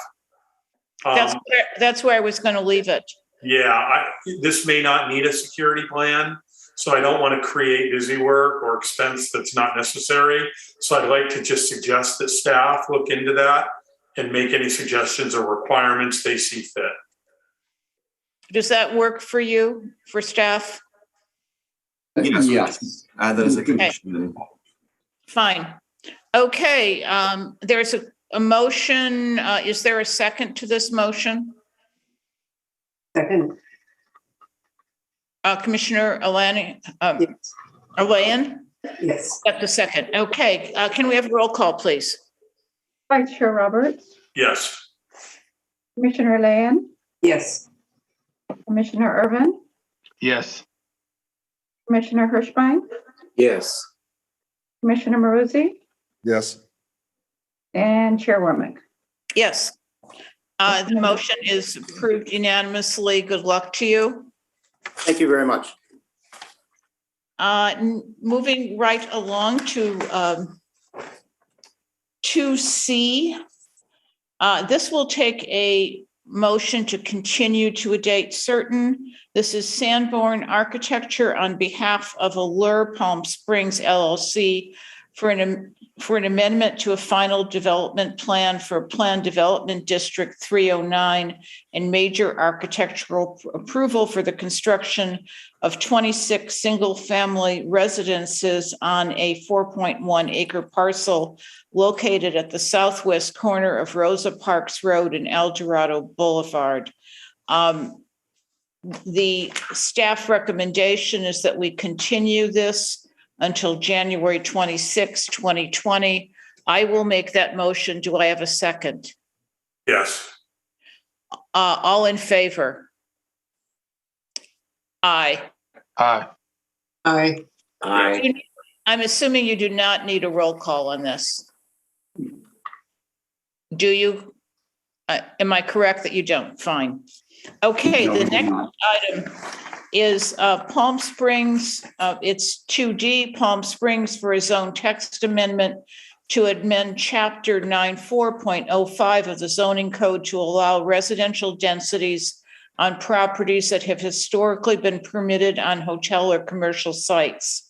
And the recommendation is to continue to a date certain on January 12th, 2022. I will make that motion if there is a second. Do I have a second? Second. Commissioner Elaine has seconded. All in favor? Aye. Aye. That motion passes. We have no unfinished business. We are at 7:20. Does anyone need a break before we go to new business? Commissioner Hirschbein. We will take a break for 10 minutes and resume at 7:30.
Welcome back to the Planning Commission meeting. And we are moving right on to new business. Item 4A is George Youssef for a major development permit application to construct a one-story, 3-unit apartment complex on an undeveloped parcel located at 517 South Mountain View Drive, Zone R2. Staff report, please. Madam Chair, before Ms. Perez begins her staff report, I just want to point out that, as you're aware, we recently made changes to our architectural review process. The application that Ms. Perez will be discussing here shortly is one of the applications that is being processed under the new architectural review process. So in this case, the Planning Commission will be approving the development permit or the site plan for the proposed project. And then it will be forwarded to the Architectural Review Committee, who will then refine the architectural details, landscaping, et cetera. This is in contrast to items 4B and 4C, which are being processed under the previous process, where items went to the Architectural Review Committee first, and then Planning Commission will have final action. So just to summarize this item, item 4A is being processed under our new process. You all, if you approve the application, will then forward the architectural review to the Architectural Review Committee. Thank you. Ms. Perez?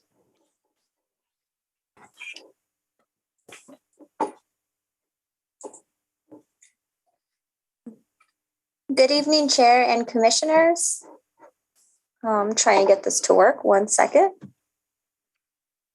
We can see your screen. Awesome. Okay, so the applicant is proposing a 3-unit apartment complex here on this undeveloped lot. The lot is approximately 10,018 square feet. It is relatively flat, and there is a developed curb, gutter, and sidewalk along its frontage on South Mountain View Drive.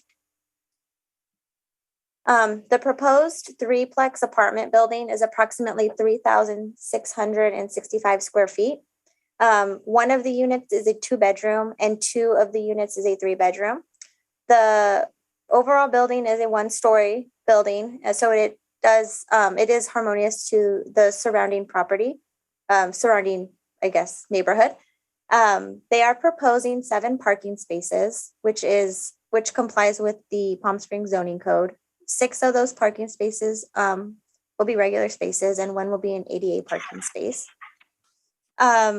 The trash enclosure is located towards the front. However, there will be conditioned to conform to the Palm Springs zoning code because as it stands now, the wall height is too small. The opening for the trash bins is not wide enough. So that will have to be conditioned to be relocated and reevaluated. The applicant's proposing planters on both sides of the parking lot and within the middle, so it'll provide adequate shade to the parking lot. There is an existing 6-foot-high metal fence on the west property line and an existing 6-foot-high block wall on the south property line.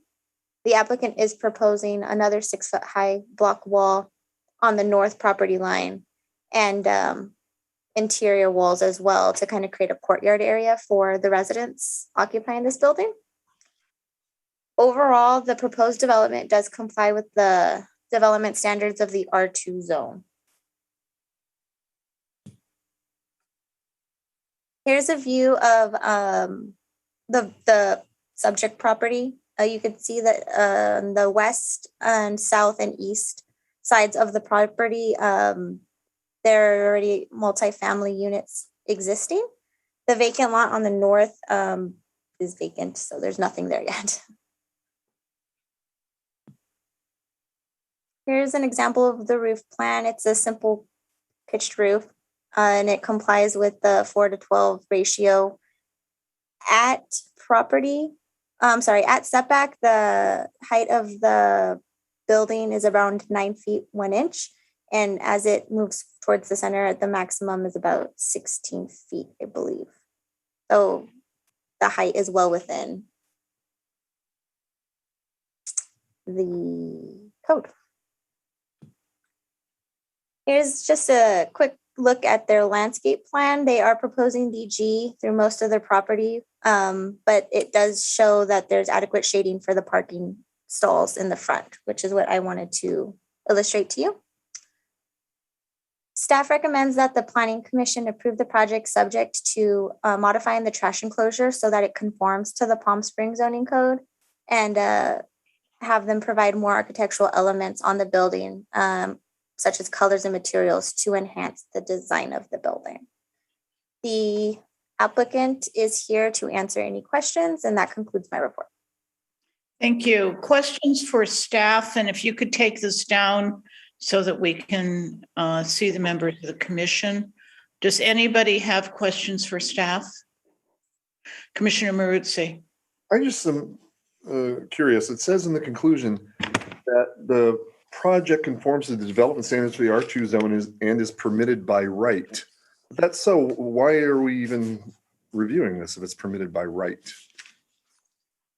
Because it is a multifamily building, and it's my understanding that it has to be reviewed by Planning Commission. So by right means what in the sense? Oh, it doesn't need a conditional use permit or any other special discretionary permit. Great, thank you. Other questions for staff? Commissioner Roberts. Thank you. This may be a question for the applicant, but I'd like to know the intended use for this development if it's not just apartments. What I'm most interested in is if they intend to use any part of it as a vacation rental. You could certainly direct that question to the applicant. However, it's my understanding that you cannot use a multifamily building for vacation rental. It has to be single family only. That's what I want to confirm, and I want to make sure the applicant understands that as well. Okay. I have a question for staff. What's the size of the trees? I couldn't determine that. Ooh, let me double check. 2 trees are 25 diameter in crown, and then 1 tree in the middle is 30 diameter. The trees they're going to place in the parking lot area? When they put them in, what? Oh, the gallon size. Hang on 1 second.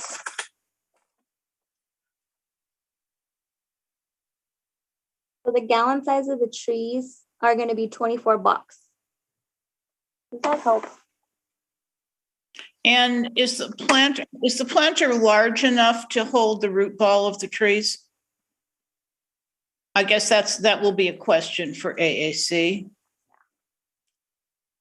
Okay, does anybody want to hear from the applicant? Does anybody have questions of the applicant? Not having questions of the applicant, the matter is before the commission. We have 2 things: to generally approve the plan and then to make recommendations to the AAC or to the ARC. Commissioner Roberts and then Commissioner Hirschbein. I'll be brief. I would move approval as presented. Direction to AAC is to work closely on the landscaping.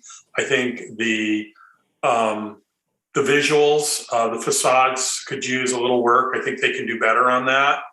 Other than that, I don't have any other concerns here. And to ensure that the applicant knows that this cannot be used as a vacation rental at any time. We can also add that as a condition of approval, even though it's currently the law.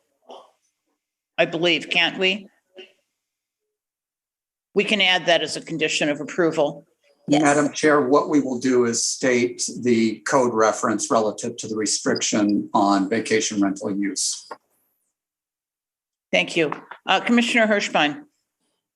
Yeah, I generally agree. I mean, the project is pretty nice, sweet little project. I would just direct AAC to make sure that the design of the project is satisfactory to them. I want to make sure that they don't think that we approve the overall design of the project, but the footprint and site plan and so forth is the approval. Any other comments?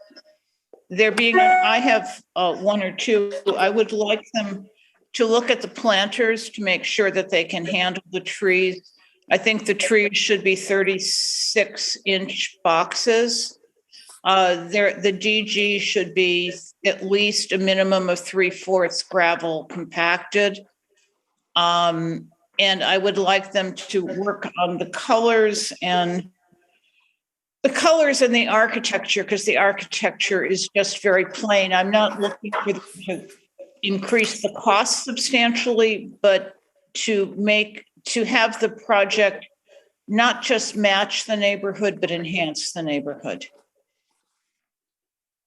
Are there other comments? Commissioner Roberts, you began to make a motion. Would you accept my comments as part of your motion?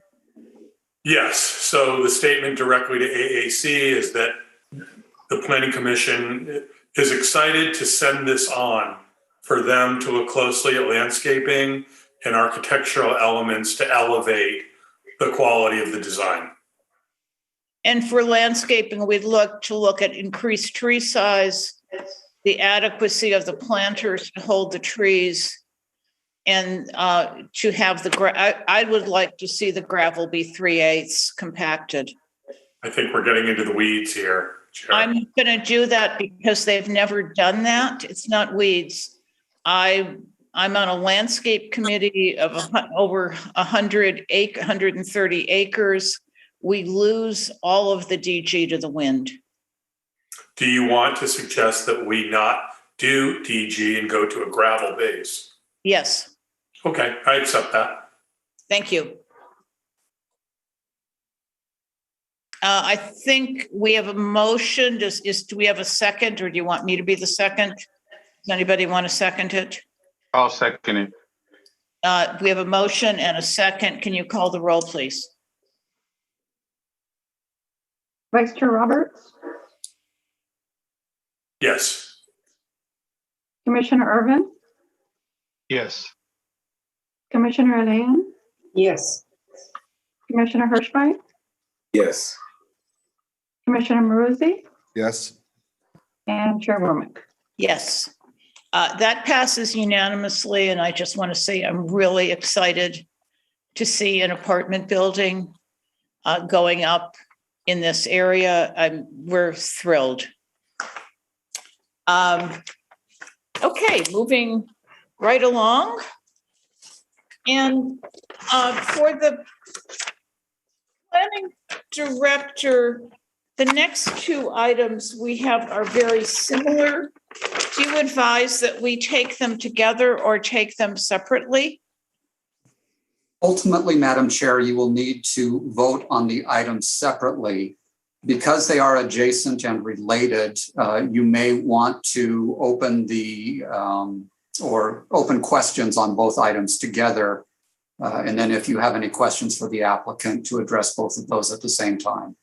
So what we will do is to have the two staff reports have one public hearing, or we have no public hearing on this. It's not a public hearing item, but if you do have questions for the applicant, you can request that the applicant address those questions. Separate motions. Thank you. Correct. So we're looking now at item 4B and 4C. 4B is Eric Hawkins of Hawkins and Marshall on behalf of Carmeletta Properties Limited for a major architectural and administrative minor modification applications to construct a 4,051 square foot single family residence on a 15,173 square foot hillside parcel located at 310 West Crestview Drive. The 4C is Eric Hawkins of Hawkins and Marshall on behalf of Carmelita Properties Limited for a major architectural and administrative minor modification applications to construct a 2-story, 4,075 square foot single family residence with maximum building height of 25.8 feet on an 11,206 square foot hillside parcel located at 322 West Crestview Drive. Can we have both staff reports, please? Madam Chair, before we go forward, I do want to let the Planning Commission know that I requested that staff really walk us through the process that this has gone through so far. I found it confusing with the direction from the AARC and where we are today. So I asked for a little bit more history. Wanted to let you know that. Thank you so much. I also found the drawings or lack of drawings somewhat confusing, especially until I had seen the site. So I think if we have any more views of the property, I don't know if staff has provided them, looking across the ravine, that would be very helpful. I also asked the applicant to provide more drawings, and I think they are prepared. We'll ask them if they're here, but my understanding is they will provide more drawings for us tonight. Thank you. Thank you. Staff actually prepared the two separate presentations for case 3.4215 and 3.4216. So I'm going to start with 3.4215 if it's okay. And then go on to the 0616, and then we will discuss both of them. Okay, sounds good. Thank you.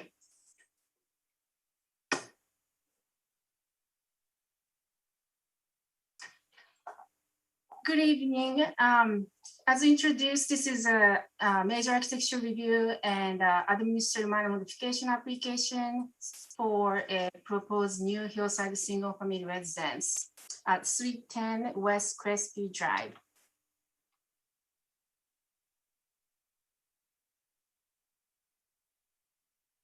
The project site is located within the Mesa neighborhood, and it is one of 5 vacant parcels that currently exist in the neighborhood, as you can see on this, the context map over here. The project site, again, is a hillside, and the site exhibits a steep topography in the rear and actually in the front portion of the parcel. And the applicant is proposing new residence, which is 4,051 square feet in an area, which consists of a 2,962 square foot living area, 503 square foot garage, as well as a design that includes balconies or trellis, which area is approximately 586 square feet. The proposed lot coverage is 26.7%. And the applicant is proposing a single story structure, which is 23.3 feet in height. Applicants requesting administrative minor modification approval to request a reduced front yard setback and enhance the building height in conjunction with this major architectural review application. Hey, Noriko, as you go back to that, can you show us where on this drawing the site drops off? Where the drop is into the ravine? So this particular site plan is a little difficult to show the precise location because there's an overlay on top of topography. But if I go to the previous one, so there's a steep topography starts pretty much in the midsection of the lot. And then also the applicant submitted the site plan, which shows the site's slope information. So if you look at the proposed plans, that's included in your packet. And if you go to sheet T0.01, you're gonna see grading and slope band diagram just to show where a steep topography is located on the site. But possibly, could you just show us, is it halfway across the house? Where does it, how much of it cantilevers over the drop? I have to go to a different slide for that. Well, yeah, thank you. Yeah. Would you like me to go to the elevations right now? No, when you get to us, just show it. Okay, got it. So these are the site photographs just to show The image on the upper left corner, that is the view towards northwest. You see the side shot of the adjacent property to the west. And the image right next to it, this was actually taken from the other side of the valley, I should say, looking at towards the project site. And the lower two images are views that are taken from the site, looking again towards northwest and northeast. And again, it's very difficult to show this in photography, but you will see, particularly this image right here, this is the adjacent lot to the west, and the site will be located over here. And there's a steep slope, hill that's going down. And again, this image right here, this is pretty much the edge of the flat area on the project site, sloping down again towards the bottom of the valley over here. And applicant is proposing a contemporary style architectural single-family residence on this lot, and this is just to show the proposed materials as well as the design. As you see, the design exhibits very strong rectilinear form, and applicant is proposing a very limited color palette to keep the simplicity of the design. Could you point out the materials on that elevation? Sure. So this is a concrete panel, which will be utilized in the entry area right here. And then the stucco will be probably not, okay. So the exterior building, these are the stucco the applicant is proposing to use. And black not anodized aluminum powder coated steel screen. So this is going to be the window frame and door system. And this Akoya wood vertical cladding will be applied to the exterior of the garage. And these are the renderings that applicant provided for the proposed residence.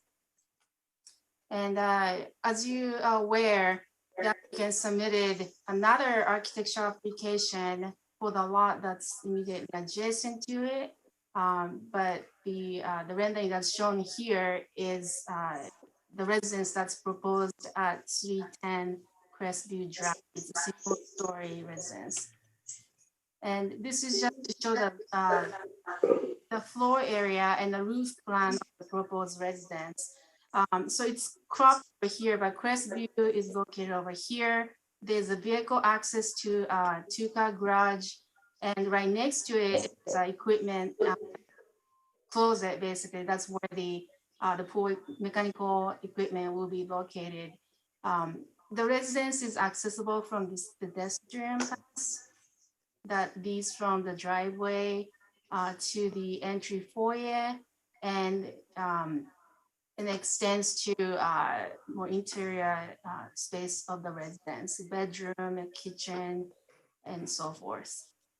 And applicants propose to install solar panels on top of the garage behind the parapet. And there is also proposed trellis roofing structure for outdoor living. And these are the elevations that applicants submitted. The garage door, the elevation is slightly angled, so it will not be really directly facing the sideway, but it's generally faces the east elevation there. And again, the very rectilinear form. And the lower image right here, the applicant is proposing a balcony that faces, balcony on the rear elevation. And they're proposing the structural wall. Sorry, right here, it's hard to see, but they're proposing this wall for structural support for the proposed residence. How tall is that wall? Let me see. The overall building height is 23.3, but if I can find a good elevation, I can show.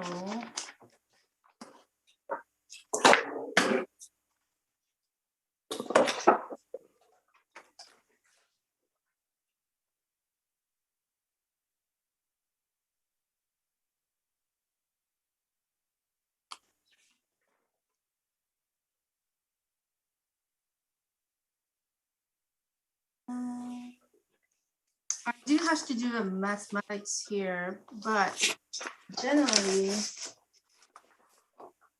based on the information, 3.5.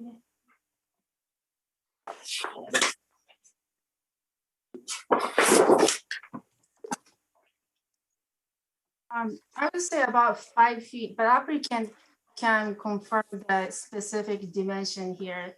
I took just a rough measurement based on the dimensions that are provided on the sheet A3.01, which is the elevation shot. But again, applicants probably more applicants able to provide more precise information. Can you show us basically where this house starts to cantilever over the ravine? Let me see. So this west elevation, I think, is a good one to show. So this is a very steep slope area over here. And this is pretty much the cutoff point where the building really started projecting. So how far is that where it goes over? I can't read how many feet? West elevation. West elevation. Yes, this is sheet A3.01. There's no specific dimension that shows the projection here, but it appears that it is slightly more than the building height. So I would say about 23 feet. I'm just getting the general idea by looking at the information that's shown here. It appears that the projection is more than the building height. But again, I have to refer this to an applicant. Okay, and how much further out, this is just a question, does this go than the balcony on the house to one lot, 2 lots over?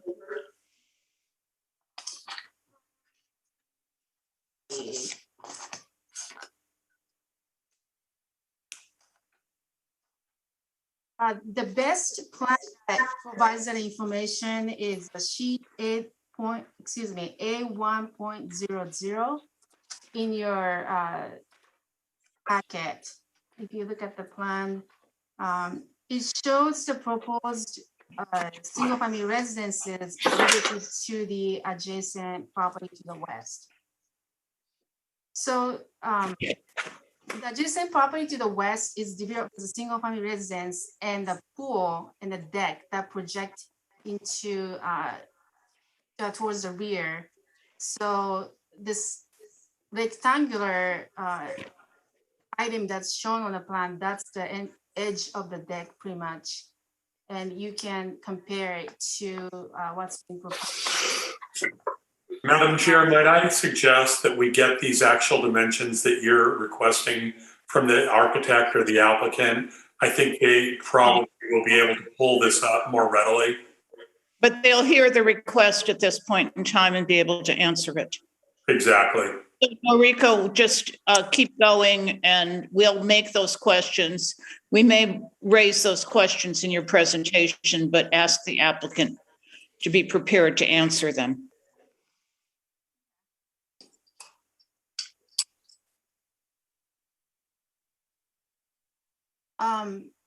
Can I go back to previous slides or should I?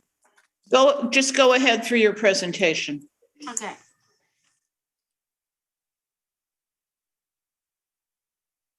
So these are additional elevations of the proposed residence again. These are the cross sections of the building. Additional images to show massing information of the proposed residence. And this image to show how the proposed project at 310 Crestview relates to the proposed residence at 322 Crestview, which I will provide a presentation later. Again, the cross section to show the comparison of the massing of the two residences that applicants proposing. This is from a different view. And this is a proposed landscape design. Applicants proposing the installation of 2 olive trees in the rear, 1 Desert Para Verde museum in the front, in addition to, 2 additional Desert Museum Para Verde in a different size along the driveway to the residence, in addition to other different fronting materials such as California Pump Farms, Agave Americana, Gazania, not Gazania, Golden Barrel Cactus. And this is what the applicant is proposing for the site landscape design. And as Commissioner Roberts mentioned earlier, this application was reviewed by the ARC 3 times in June, July, and August. And this diagram is just to show how the design has evolved since the initial review by the ARC, starting from the left column. Originally, the size of the proposed residence was 3,665 square feet. It's a single story with lot coverage of 24.2. One thing that's notable is that the proposed building height was 29.58 feet with a front yard setback of 25 feet. When this project went to a review on the July 17th, by then applicant has revised the plan and reduced the square footage slightly, and building height was reduced by 6.41 feet. However, the revision reduced the front yard setback significantly from 25 feet to 5.3 feet. And again, 5.3 feet is not something that the Planning Commission or Development Services can review by administrative minor modification because it's less than 10 feet. And the applicant was also proposing a reduced side yard setback. The structural support design by then had been changed from piers to structural wall. And then finally, the latest review, which took place on August 30th, the size of the residence was increased. So as lot coverage, the maximum building height was increased slightly. The front yard setback was increased from 5.3 feet to 10 feet, as well as the side yard setback on the east side. And the structural support was changed from a structural wall to piers. This is just to show some changes of what happened when the project was reviewed by the ARC. Were those changes directed by ARC or were they instigated by the applicant? Not all of them. Like for instance, the structural walls, I have to check exactly who initiated what component, but from the initial meeting, the massing and the building height, those were concerns, and the ARC pointed them out. And it's just the overall design. I think the applicant decided to change the piers to structural wall. I mean, if the ARC was concerned about massing and it increased from 3,600 feet to 4,500 feet, it seems like they were going in the wrong direction. Well, and I want to also add, and Enrico, this is where I need help. This is, and thank you for putting this together. This is what I really needed to see. I'm very, very confused on how the house went from what it is on June 7th to August 30th. The house literally moved back to the front or to the street side. It looks like dramatically reducing the projection into the canyon. And so I'm very surprised to see the house then shift back into the canyon and away from the street. And also, do I understand this correctly? That when the project originally came on June 7th, the project came held together by piers and I'm guessing grade beams, but maybe just piers. And then the piers were removed and retaining wall was added. And then the recommendation to us was to put the piers back. I'm very confused on how this house went through this process. And it is important for me to know how much of this was driven by the AARC. I know we will hear from the applicant, or I certainly want to. But from your perspective or staff's perspective, I'd like to understand what was directed by staff and AARC specifically. Well, in the packet, the staff did included excerpts from the meeting that took place on June 7th, July 19th, and August 30th. So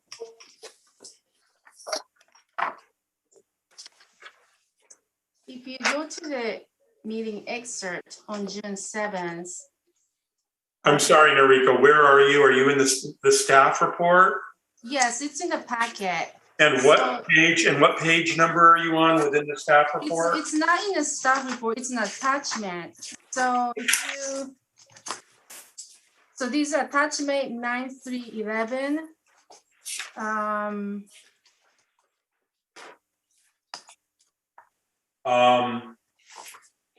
Has anyone found this? No, I haven't yet. Yes, I found it, and I think they did spell out pretty clearly what the Architectural Review Commission was asking for. I can't find it. Commissioner Lane, could you walk us through that, please? Because I can't find it in my packet. Or if it's clear to anyone how this was driven. At the very end. See this? It's very blurry, but. Yeah, you should have a package that looks like this. Oh, okay, I got it. It's the last couple of pages. It's a couple of pages before that. Okay, so it's in the post. Okay, so is there a page that talks about the direction specifically? Yes. Well, is there a page number in that? No, there aren't. Page number 1. It's excerpts from the minutes. The 3 pages before this colored one I'm holding up to the screen. Okay, I think I'm where the minutes are. Excerpt, is this excerpt of minutes you're looking at? So yes. Page, okay, I see it is the last 3 pages. It's excerpt of minutes. I'd like to take a minute, unless staff wants to walk us through what the direction was. Because the minutes are going to be, the minutes I can see are minimum. There don't appear to be directions in the minutes, just comments. Yeah. They are directions. I mean, for instance, the last page they're saying the motion is lower the height of the garage parapet, reduce the rear portion by 2 feet in height, ARC review landscape. I mean, so I'm looking at the excerpts of minutes from June 7th, and it says the house is too big, but instead they made the house bigger. But more, and even crazier than that, the house is moving back and forth on the property. The house is closer to what it was originally now than it was on July 19th, and I don't understand that. It's confusing to me. May I? So at the June 7th ARC meeting, as you see towards the end of the excerpt minutes, it says that the ARC voted for restudy based on comments. So just because this is what the applicant was proposing, but that does not mean that ARC was supporting that particular design. So on June 7th, the ARC voted for the item to be restudied, and the applicant came back with a revision for July 19th meeting. And if you go to the July 19th excerpt of minutes, at the end it says, ARC recommended a denial as presented, or alternatively redesign with direction to develop further details on project and address inconsistency. So again, on July 17th, the ARC recommending a denial. So they didn't, apparently they didn't like, they gave some direction. They didn't like what they got back. The house moved to the street. It moved out of the canyon. It was reduced in size. And you're telling me the AARC didn't like that. And they voted for a denial. Then what happened to get it to August 30th? So after the July 19th ARC meeting, the applicant revised the plan and resubmitted for the third ARC review, which is the August 30th. And the information right here, this column, is what the ARC recommended approval to Planning Commission subject to conditions. So they liked this. They voted unanimously to support a bigger house pushed back into the canyon, is what I'm seeing. They didn't vote unanimously. Oh, our staff report says unanimously. No, they didn't. It says that Commissioner Jakeway abstained. So what was the vote? Can staff tell me? For the members that were there, all voted in support of the project. And who was missing other than Jakeway? Josie. So, okay. and Madam Chair and Planning Commissioners, I was at the meetings when this was reviewed. So if I could just provide a little bit of context as well.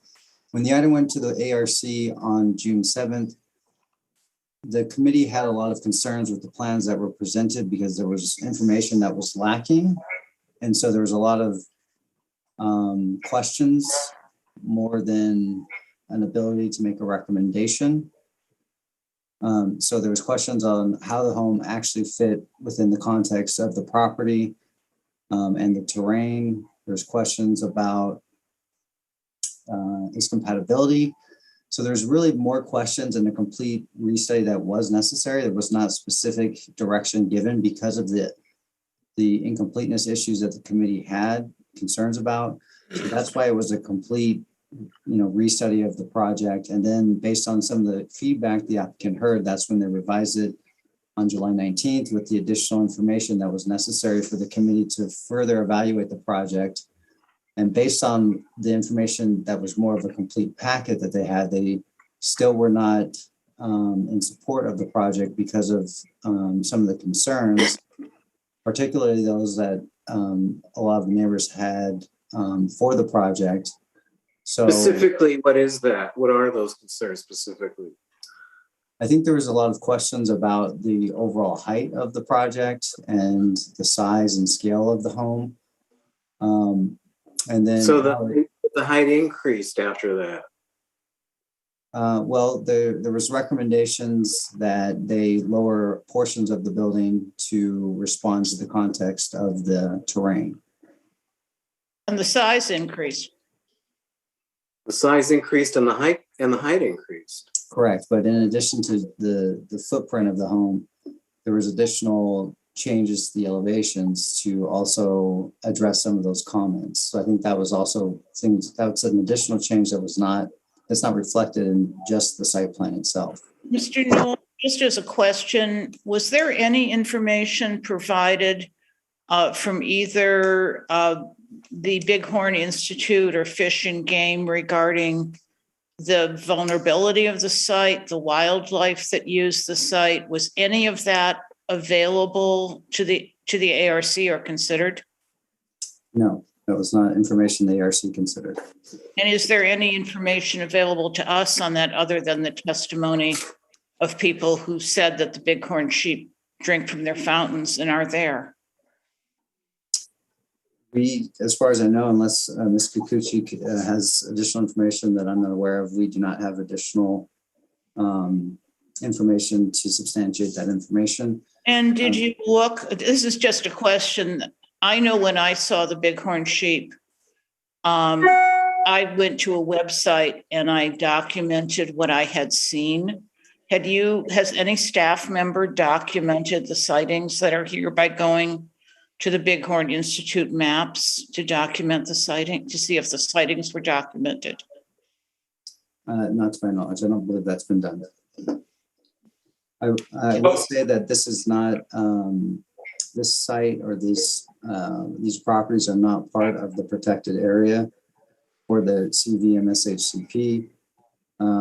So that's, like any other development project that's outside of the protected areas, it would be subject to the CVMSHCP Habitat Conservation Plan. That's what I wanted to ask. Is this part of or included in any sensitive habitat overlay that the city would have needed to look at? What I'm hearing you say is no, which doesn't surprise me because this is a densely populated neighborhood and it has been for a long time, with these very few pockets of infill between, between streets. So you're confirming that this area is not part of, or this piece of it is not part of any sensitive overlay. That's correct. And there may be observations of wildlife that may encroach into the developed areas of the city, but it's not part of an overlay area that's protected. All right, that's helpful. Thank you. And are there hydrology reports that you've seen that the applicant has provided? Ms. Kikuchi, if there's any information that you can provide relative to that.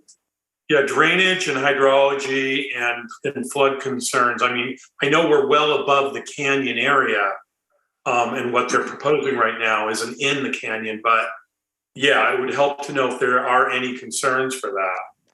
We do have our engineering associate with us this evening, and he can provide the detailed information that pertains to site engineering. I'd like to hear from them. Yeah, I think at this point, we're clearly zeroing in on this house, so we might as well stay with this one and not go to the second staff report until we've finished.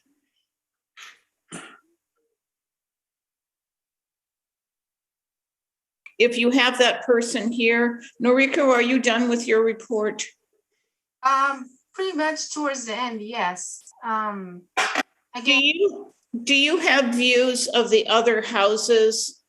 And compatibility was one of the neighbors' very chief concerns, that these houses, both size, scale, and appearance, are not compatible with the eclectic neighborhood. Do you have a view of the other houses that are on that ridge?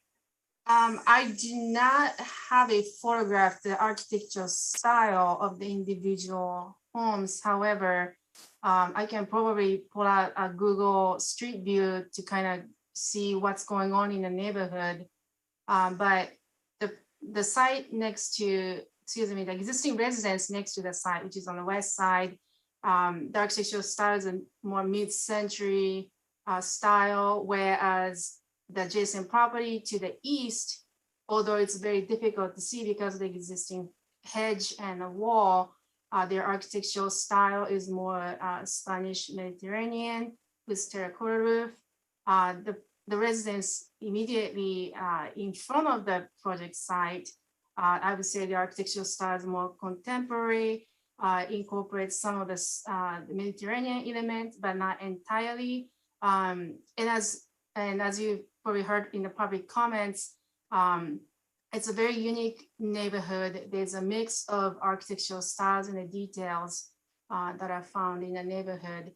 And if you're looking for the comparison of the building relative to the existing neighboring properties, the plan sheet T0.01 prevailing setback diagram that the applicant provided shows, kind of gives a general idea of a building footprint of residences that are located in the neighborhood, and their setback information in terms of front yard setback. So that's which page? That's a sheet T as a Tom 0.01. So that's going to be the second sheet that's in the packet.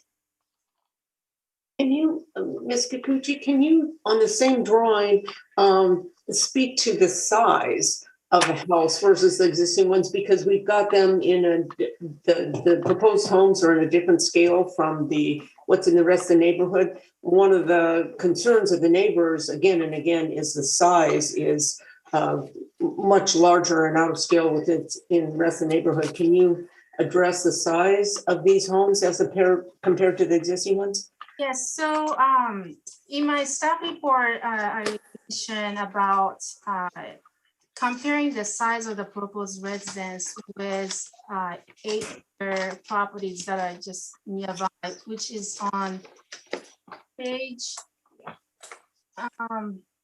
11 of the staff report.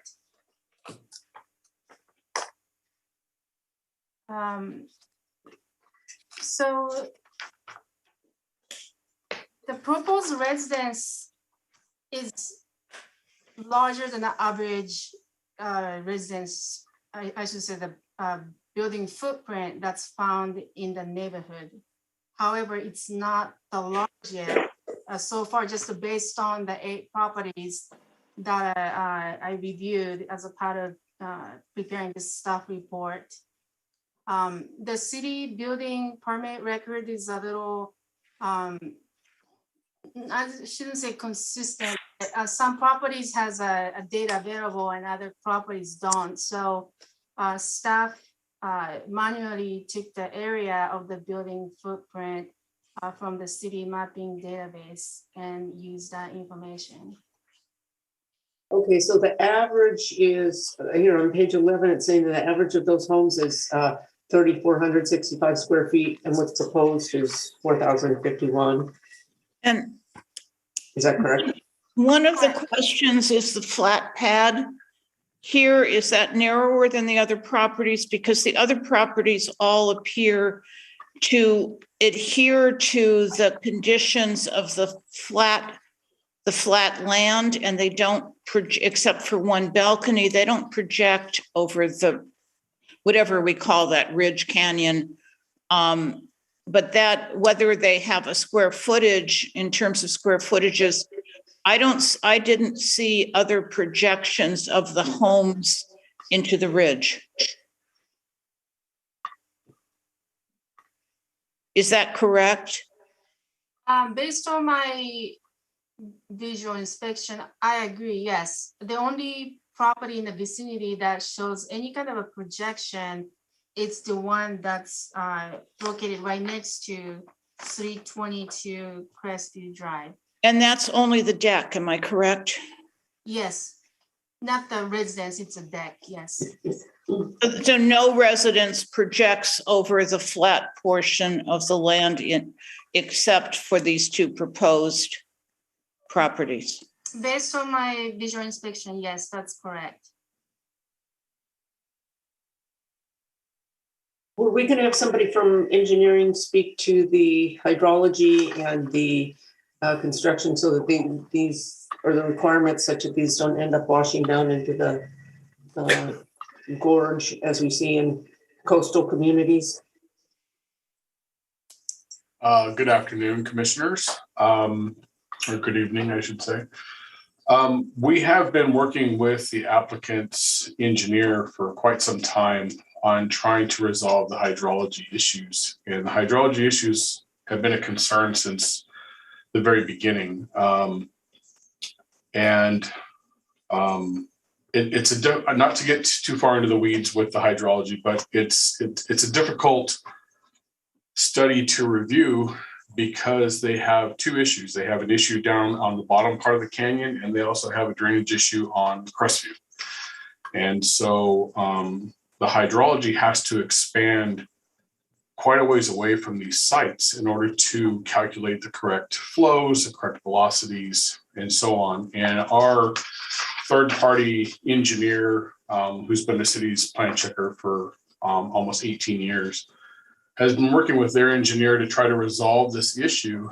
And mid-November was the last conversation that we had with their engineer, and our plan check engineer gave them some suggestions on how to achieve certain calculations and what the next steps are to try to resolve it. And I confirmed with him today have they made any further steps towards that? And he confirmed with me today that he hasn't heard from them since mid-November regarding those numbers. The biggest concern right now is the bottom part of the property. It seems like once the hydrology report is done, we will be able to come up with some really good mitigation on how to protect the bottom portion of the property and the structure walls or the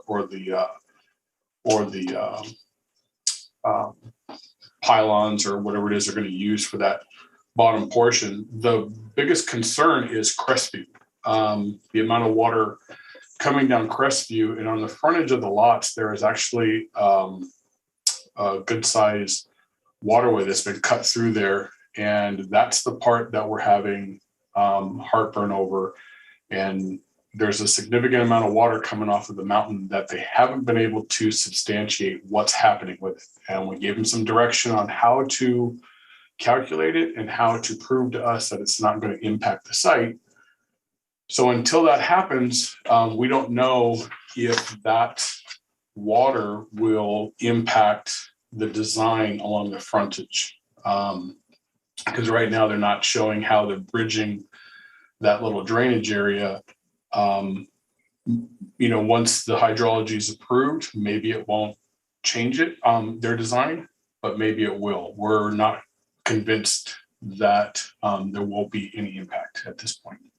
So regardless of what we do, hydrology could have a significant impact on the design of these houses. Yes, it could.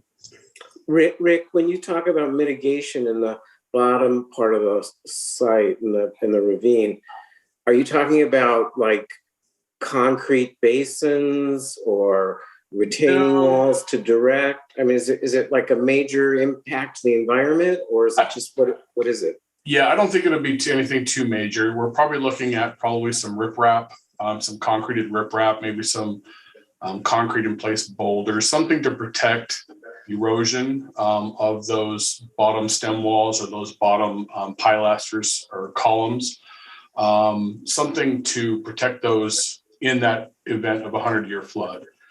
So it might be necessary to concrete the slope as well? No, I don't think the slope. No, it's just as part of the calculation, they'll figure out how far up that erosion rate would be, or corrosion or scour rate would be, and it would be just enough above that to protect those structures that are holding up the house. It wouldn't go any further up the slope. I don't think we're looking at anything like that. So, I know it's preliminary, but is it 3 feet up the slope, 5 feet, 10 feet? I would say we're probably anywhere from 5 to 10, something like that. So there might be a concrete wall there 10 feet on the slope? No, I don't think it'll be a concrete wall. You might end up with maybe some stacked boulders that might have a little bit of slurry between them, or some other type of material just to protect erosion and the scour rate, so it doesn't erode out those footings of those things. I don't think we're looking at any kind of hard poured in place concrete. We'll try to keep it as decorative as we can, but that seems to be a fairly easy mitigation that we will figure out once those numbers are done. Our biggest concern is really the top portion, which is Crestview. But suffice it to say that slope will not remain in its virgin state, if you will, its natural state. We'll try to leave as much of that as natural as possible. Again, it would just be to protect the structures that are projecting downward into the side slope. And Rick, thank you. The same question, but if they weren't projecting over the canyon and the house stayed on the flat portion of the land, would you need to do that? I think you might still end up with some type of mitigation down there, just to make sure that the integrity of the toe of the slope is being protected. So I don't think it would matter if it was projecting into the slope or not. So would it be as much mitigation? Probably. Again, because we don't have the final numbers, we don't have a final report.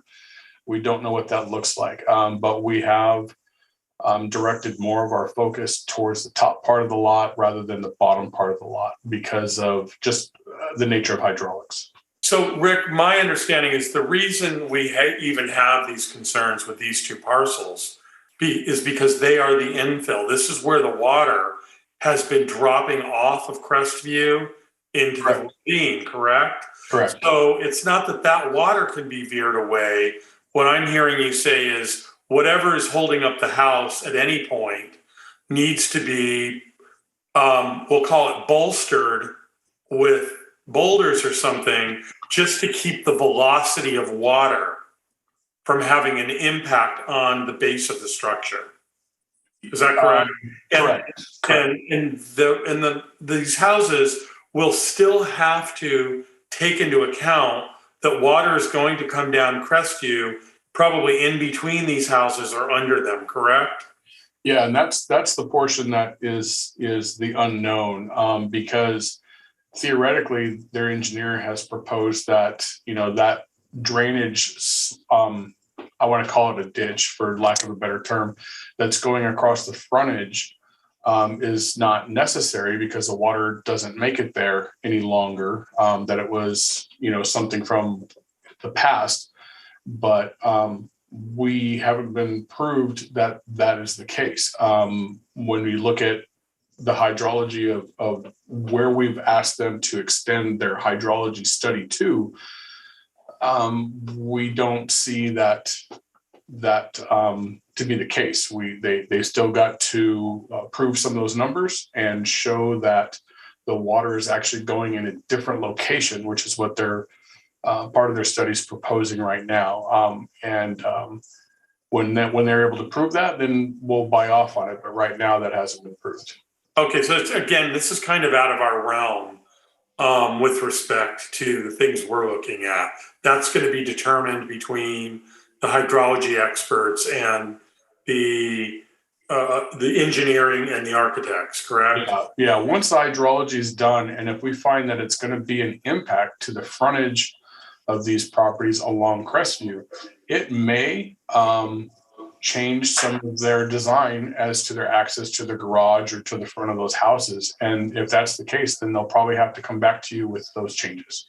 Got it. Okay. So we're kind of ahead of the cart's a little bit ahead of the horse on this. A little bit, but I don't think it's anything that can't be resolved. It's just we don't have answers to it yet. Okay. So we should be focusing more on the house and the issues there. Okay. Thank you. Mr. Manharis, if the size of the house was reduced significantly, that wouldn't solve any of the hydrology or drainage problems on the frontage along Crestview, correct? Correct. I don't think it would have any impact at all. Okay, thank you.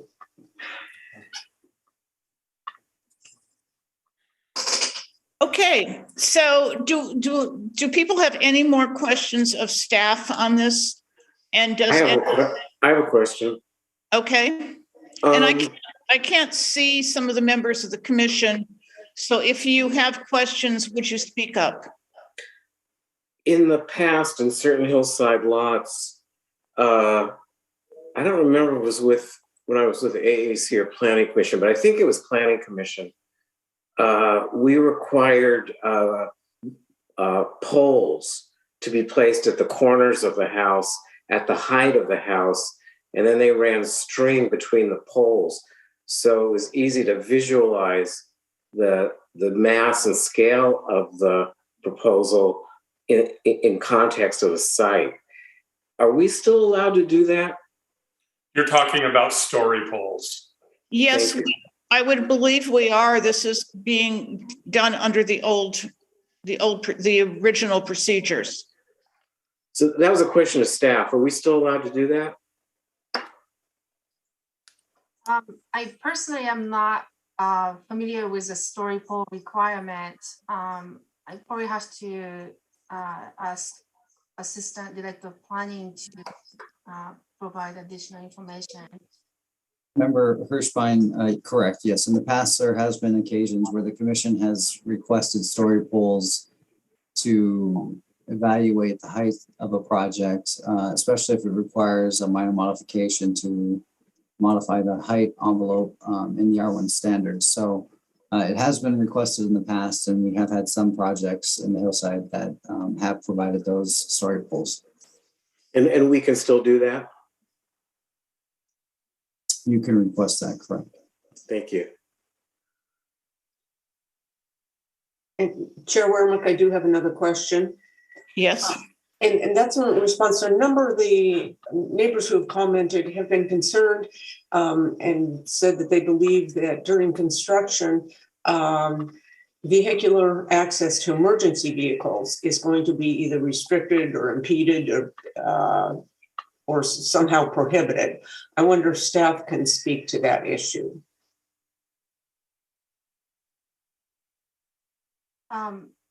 Rick, are you available? Yes, could you repeat the question, please? Yes, a number of the neighbors have been concerned and reported that because of the narrowness of, I guess it would be Crestview, the emergency vehicles would access the neighborhood from, that construction will impede or prohibit emergency vehicle access during the construction period. Can you speak to that? Are there ways to, are there secondary access? Is the road really wide enough? Is the contractor going to have to stage things or build temporary roads, or what? Do you know what will happen there? Yeah, that really hasn't been addressed, but they are correct. I mean, during construction, they're going to be restricted to being able to stage probably at the bottom and stage equipment as they need it. It's going to be a little bit of a logistic problem just to be able to, grade the upper parts of the site to get it ready for the work that they do. Yeah, logistically, it's going to be a challenge, but we've seen it done in other hillside areas. This isn't the first construction in a hillside area in other parts of the mesa down further south. This happens pretty regularly with landscape trucks and everything else. So they do find a way around it, but our staff would work with them. Okay, so staff would monitor the situation to make sure that emergency access and egress is maintained. Yeah, our inspectors don't let those things go too far. This would be required of any house anywhere in the mesa because it's a hillside development. Rick, I have a question for Noriko. Noriko, it's because of the scale of our plans and the complexity of these designs. Can you give me the highest point on these houses from street grade? Trying to get a sense of what is the height of the house at the street grade. So to compare that with the other houses on the street. I understand the 26 feet or the 25 feet would be all the way down with the piers. What I'm trying to understand is the actual roof height at the street. Yes, I believe I included that in my staff report. Is it buried in there? Yes, let me try to locate it. I know I mentioned about the elevation that was measured at the street. Okay, because that would help for me with respect to compatibility with heights along Crestview. And again, understanding that Crestview is a steep street moving downhill. Okay, so I think I found it, and it's on page 11 of the staff report. And it's under the sensitivity to existing view corridor section, so it's number 7. Page 11 of the staff report. Page 11 of the staff report. Okay. And what is that figure? Is it? Staff noted in the section there that the average elevation measured near the center line of Crestview Drive is 498.5 feet.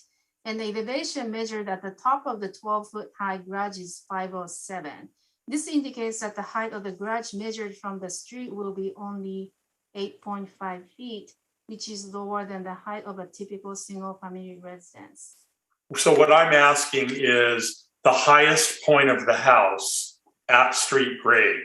So we have essentially a pad that's at grade before it starts to drop off into the canyon. So I'm trying to determine the highest point of the house at street grade.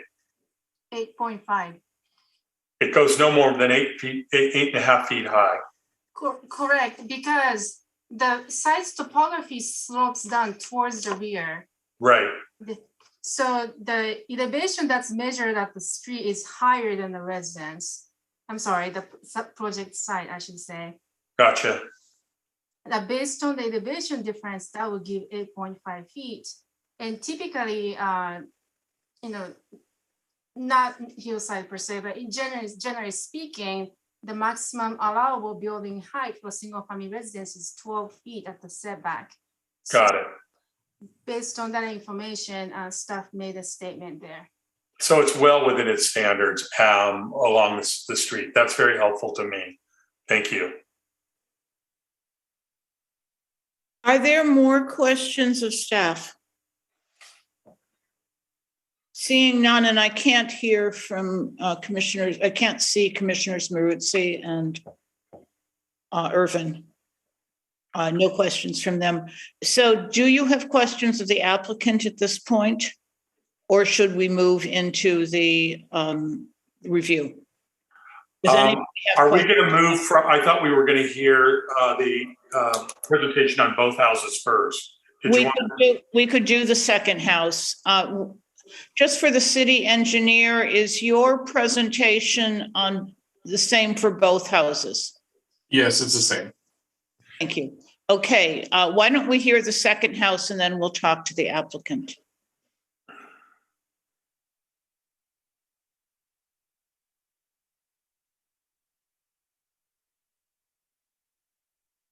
Noriko, it's yours. Yes, I'm sorry. I'm trying to pull out the slides here.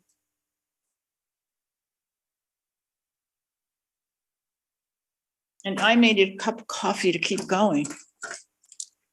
Can we take a 3-minute break? I could use that as well. Yeah, let's take a 5-minute break because it'll take me 5 minutes to make coffee. Okay, 5-minute break. See you back at 10 of.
I can't see the other commissioners, so I don't know if they're on.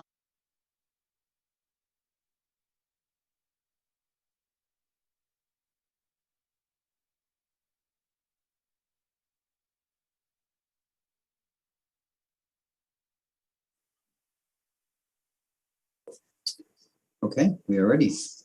So we are back and we are discussing project, hold on. The house that's adjacent, and I believe it is at 322 Crestview. Is that correct, Noriko? Yes, that is correct. Thank you. So this is the proposed development for the lot right next to the one that the commissioners just reviewed. Sorry, project site, and the applicant is proposing a two-story actually residence on this particular lot. The size of the residence is 4,075 square feet. The lot coverage is 27.8%. The proposed maximum building height is 25.8 feet, and applicant seeking AMM approval for the front yard setback as well as the building height. And staff will actually move very quickly. The two-story first and upper level, and just move to the comparison of the design. Excuse me, the review that was done by ARC. So here we go.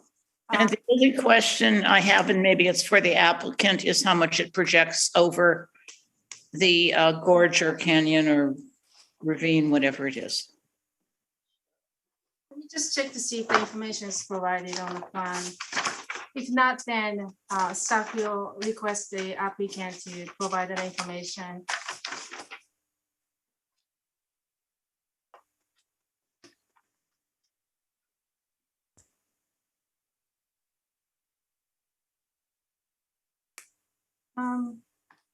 Just by looking at the elevation drawing on the sheet A3.01, it appears that the projection is most likely less than the building height. So that's going to be less than 25 feet. But again, because there's no specific dimension indicated for the projection, I'm going to request applicant for confirmation.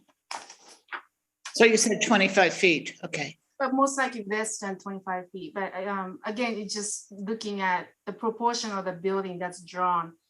So obviously it's probably better to just request applicant to provide more precise information.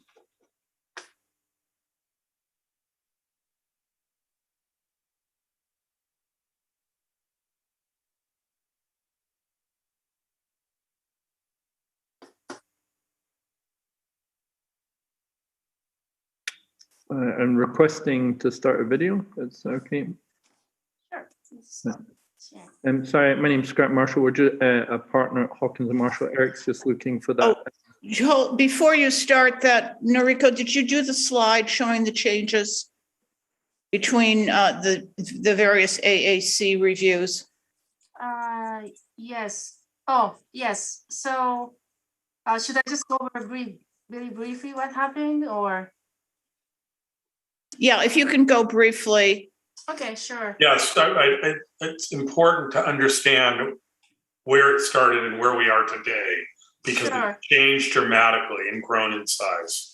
Yes, so let me just get the quick history. Since I did not include the outcome of the ARC meeting, it's probably better for me to go over the list with actual meeting excerpt. So this one grew about 800 square feet between the second and third meeting. Yes, with regards to the building size, it all depends on how the information is presented. If any non-living area, covered area is included in a square footage, that obviously increases the building area. For this one, if you go to plan sheet T0.00, that's the first sheet. The applicant talks about the floor plan, RFA diagram, just to show how the square footage was calculated for this project. But yes, it was originally 3,429 square feet. Adult coverage was 30%. And the building height was 29.75 feet. And this was reviewed by the AAC at the time. And let me see, motion. At the June 7th meeting, the ARC voted the project to be restudied for further review. So the ARC did not approve it or did not recommend approval or anything. And the meeting continued to July 19th. And at that time, the ARC voted to allow the applicant address the comments that are provided by staff and the ARC, which notes further develop plans to address plan inconsistencies, and two, the massing should also be addressed. That's from the July 19th meeting. And applicant revised the plan and continued to August 30th meeting. And that's when, after reviewing it, the ARC recommended approval subject to conditions. The first incorporate staff comments about the site setback and the landscape. And second, add landscape materials in front and rear of home and design in natural condition. The third condition, reduce height of a garage parapet. And number four, work with the staff to lower the overall height of the building.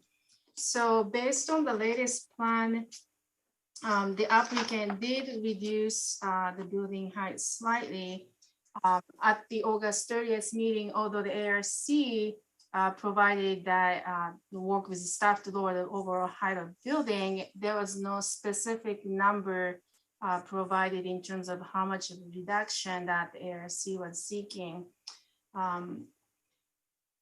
So since the August 30th, the applicant changed piers to structural support wall.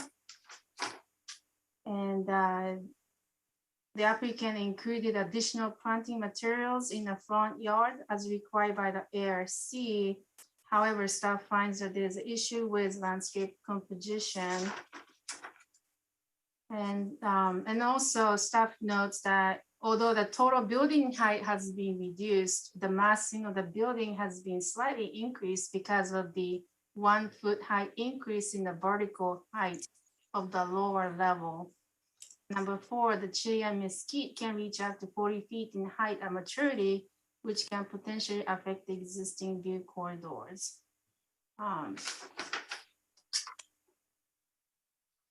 So as Noriko, did the AAC actually request that the house become 2-story instead of single-story? Because when I look at the comparison sheet, and the areas at the bottom are darker, unless I'm reading that wrong, those are the conditions requested or imposed by the AAC. No, it was not. So I think there was a misunderstanding. So initially, as you see here, the project was 2-story. ARC voted for the item to be continued for further study. And then applicant reduced it to single-story, but now it is back again to 2-story. It was not really the condition or recommendation that was made by the ARC. It was the applicant who decided to change the design and present the 2-story construction But this is what AAC then approved, correct? So it went from 2-story to 1-story, back to 2-story. Correct. They recommended approval, yes, but with a condition that the building height be reduced. Okay, got it. And what was their requirement for reduction? They did not give a specific number. They just stated that, so if I go to the August 30th excerpt, it just said, It looks like it's the garage. work with the staff to lower the overall height of the building. So if you look at the, let me see. Probably the best way is to compare the plans, the latest plans, and the plans that were reviewed by the ARC on August 30th, which has a superseded stamp on it. This is the old plans. Chair, can I say something? Yes. I think we're focusing too much on what the history of this is and not what we're being presented with to approve or not approve. And I'd like to focus on what we got before us. We can try to, do an archaeological deep dive into June 7th or July 19th, but I don't think it's necessary. I think we've, well, it's Commissioner Roberts, Vice Chair Roberts, who asked for it. Have you gotten sufficient information? I have, and I very much have. I just needed to understand how we got from the beginning to what the AAC approved and sent forward to us. Because what the AAC sends to us is important to me. So I wanted to see that for my considerations. And yes, I'm satisfied with that. Yeah. So why don't we focus on what we have before us I'm not sure, this is not a public hearing, so I think we could have a very short response from the applicant to our questions. I don't know unless anybody wants to see a full presentation and then get into deliberations. I'm very happy with getting into deliberations as quickly as possible. So for the applicant, I would just like them to answer questions.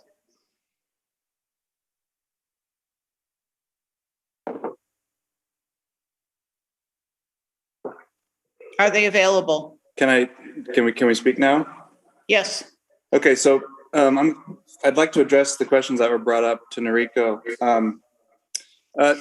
The reason the floor area increased on the third submittal was because she included covered decks at that submittal. It wasn't included in the previous two.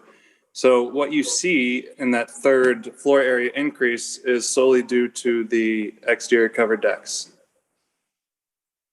So did you have covered decks before? We did. And so the numbers didn't change at all? The floor area numbers changed roughly. They went down at the second submission, but in neither of the first two submissions, the covered decks were not included in the floor area calculation. No, but what I'm asking you is if you calculated the floor area consistently through the three submittals, did they change?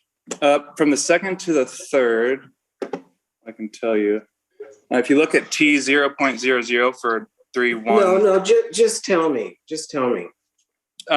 So it went down at the second submittal and it stayed fairly consistent with the second submittal on the third submittal in terms of floor area. Noriko, is that correct? Did you change what you were calling floor area from conditioned space to outdoor space?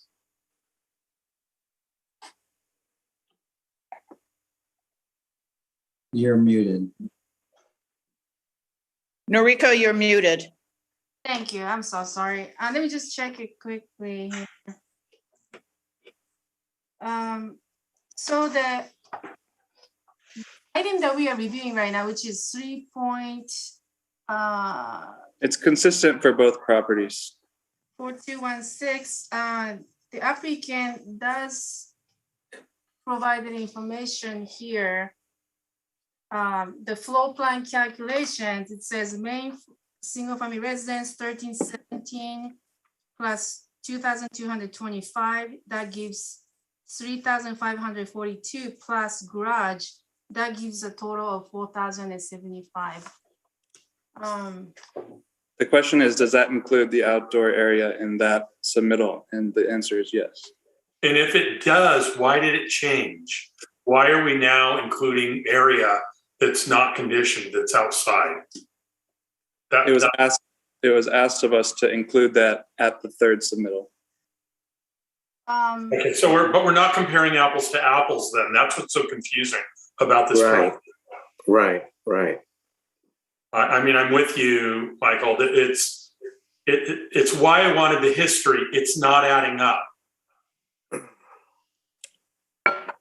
Okay.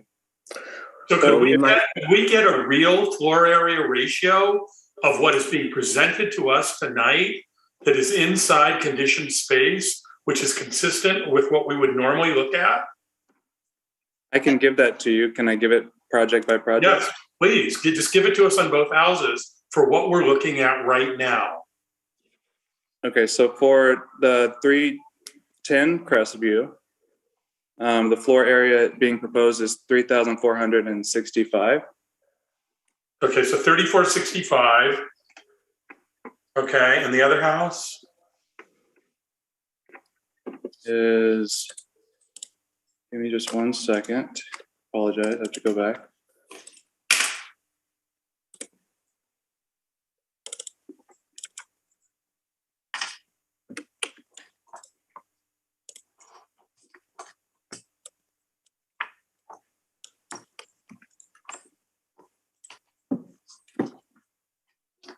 $3,500. 30, yeah, right around 3,500. Okay, so they're both about the same size, which is the calculations I was getting when I was running this. Okay, so for the benefit of the commission, we've been looking at skewed numbers, and that's why it's confusing. The houses didn't get bigger necessarily. The square footage didn't. It's what they were calling square footage that changed. Can I ask a question on that? How much outside decking? You said they're inside decks. How much outside decking is there? And would that change the square footage? Are you asking me or Noriko? I'm asking you. There's only exterior decks. Anything inside is just called conditioned space. So the exterior decks are the net difference of 4,075 or what's being shown on in your presentation right now, and what the numbers we just gave you, which is about 550 square feet. Did the deck area change over the designs? Did the actual deck square footage change dramatically? I'm sure it did by maybe 50 square feet, something like that. It just wasn't calculated before. Right, that's what I'm understanding now. Okay, so the houses size-wise didn't change that much. They shifted in location. It sounds like the interior ceilings changed a little bit, but size-wise, they're kind of back to where they were, correct? Correct. You've lowered them slightly based on the request from the AAC, but the houses themselves did not get bigger. That's what's confusing. That's correct. We lowered them we lowered 310 a great deal at the second submittal. They didn't like that. So we brought it back up, which is why you see an increase in the garage structure, which was then asked to then be slightly reduced at the third. How much did you lower it from your first to your second? From the first to the second. Noriko, can you pull up that summary sheet? You call it out there in that outline.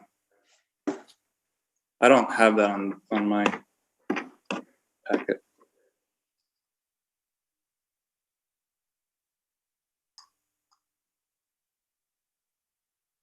Yeah, so we've reduced the whole, this is 322, if I'm looking at this correctly. We first made an attempt reducing it by 5 feet, 5.5, or 5 3/4. And then that was the single story proposal. And then at the third one, we came back with a 2-story proposal that was about a foot lower than the previous, or the first proposal on this scheme. On the other scheme on 310, it was more drastic than that. But the two-story height didn't change at street level because you just went further down the hill, correct? No, we did change the height of the garage parapet from 3 to what you're seeing now in the planning commission package. Okay. All This is really helpful. Thank you. So that was, in net, we reduced the house by about 3.5 feet in total, both of them really from what was presented to the ARC as part of the recommendation from them. I do want to go to the piers, if you don't mind. That's not correct. June 7th, it was 2975, and August 30th. So this is a 28.8. That's only a foot. This is a max building height calculation, which only measures it from the down slope.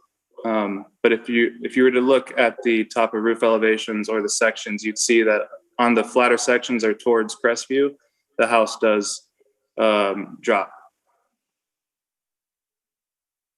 The overall height is a foot different. So you have to put it into context how far it is, cantilevering over the hillside. That will adjust the overall height of that max building height calculation, but that doesn't adjust. Of course it will. Of course it will. But the point is, it's 1 foot lower. Right. But JR had asked a question about the height in relation to Crestview. Right. I was asking at street level. And that's why I was suggesting that the increase, the 2-story, they pushed out and down, but the height of the street didn't change much. Because it's about equal with the house next to it that's 1 story, right? Yeah, and we did supply this was a late supplemental document, but a section that cuts through the wash from Ridge Road all the way through and into 333, which is across the street. And we're lower than that, the neighboring house. So that section, I don't know if you have Noriko, or if it was given to the planning committee members. Can we move a little bit from the history to what's in front of us and questions about what's in front of us? We're just getting that information right now. That's okay. I'm done with the history. I'm just trying to understand where we are today. And I finally understand that for the first time. But it took the history to get there because the numbers we were getting were not apples to apples. Now they are. Now I get it. So to move next, I'd like to discuss the piers and the structural system that was proposed. And putting this project into context, there was always the constraint of not being able to grade on a hillside of a certain slope. And we knew that going in, and we tried to mitigate that. And so we proposed piers. There was always concern about what was being seen underneath from Camino, which is the road on the lower end of the site.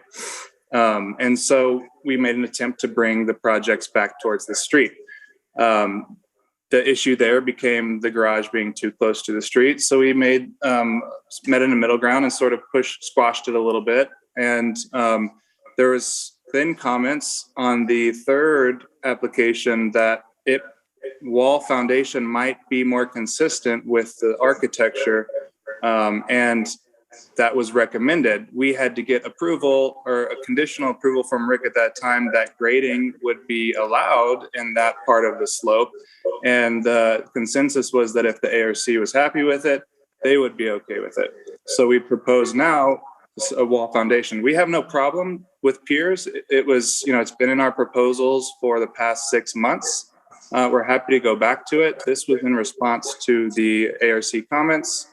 And we sent you a revised rendering earlier today that shows the house 310 back at sort of pier foundation concept. Can you show that to us? I can. Scrap, do you mind screen sharing that? I am on a device that's a little bit more difficult to share. I just need to be allowed by the participant.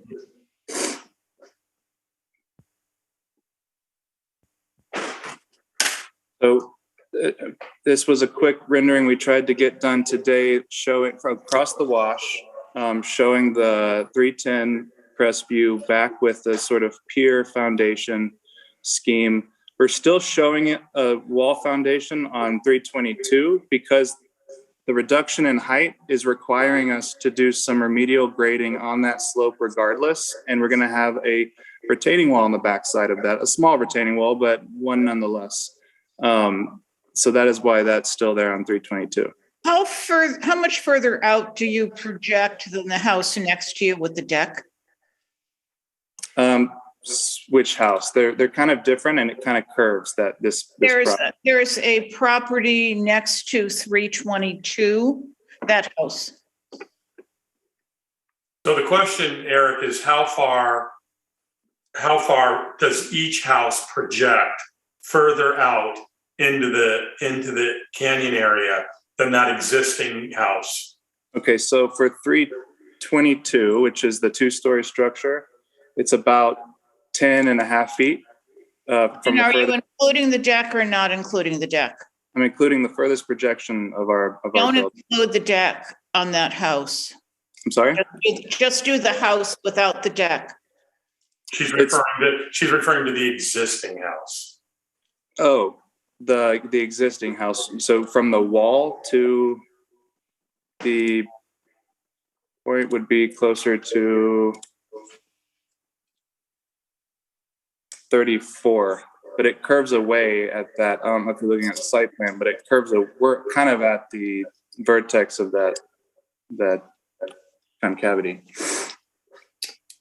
So I guess my question would be, how far from the back of each of those two houses does the floor plane leave the existing slope? Yeah, so that was... And Kathy, do you understand the question? Oh, I totally understand the question. That was my next question, but just not as artfully presented. So, Noriko, can you pull up T0.01 for me? And I apologize, on my device, it's not easy to screen share. We have that in our packet. Yeah, so if you look at that, the graded region is the slope beyond 30%, greater than 30%. We can't see the dimensions. That's the problem. We're looking at reduced plans, and we can't read the dimensions on them. They're too small. That's why. Okay, so on 310, which is the single story structure, it cantilevers out about 24 feet from the. So the back 24 feet is above the existing grade. That's correct. And then the other one? So the other one, it's different because it's 2-story. Part of it is actually in the ground.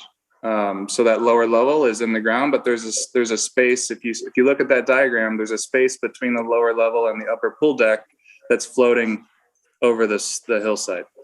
And how far does that? That span is about 18.5 feet. So one is 22 feet and one is 18.5? 24 and 18.5. 24 and 18.5, okay. Do people have any other questions? Can I address Rick's comments as well regarding hydrology, or is that outside of the scope right now? Well, it's not really, I don't think we can really take it into consideration, can we? No, because we have no say in that. So what they end up having to do with hydrology is going to be between hydrology and staff. Okay. Well, question for planning director on that. Hello, Flynn. If something major like that isn't settled, can we decide that we don't have enough information to go forward? That's a very major issue for this project. If it's a major issue, I'd really like to hold on. If I could speak first, Eric. Sure. In order to determine the hydrology for the site, there needs to be an established footprint and location and size for the residents. So we can't determine one without the other.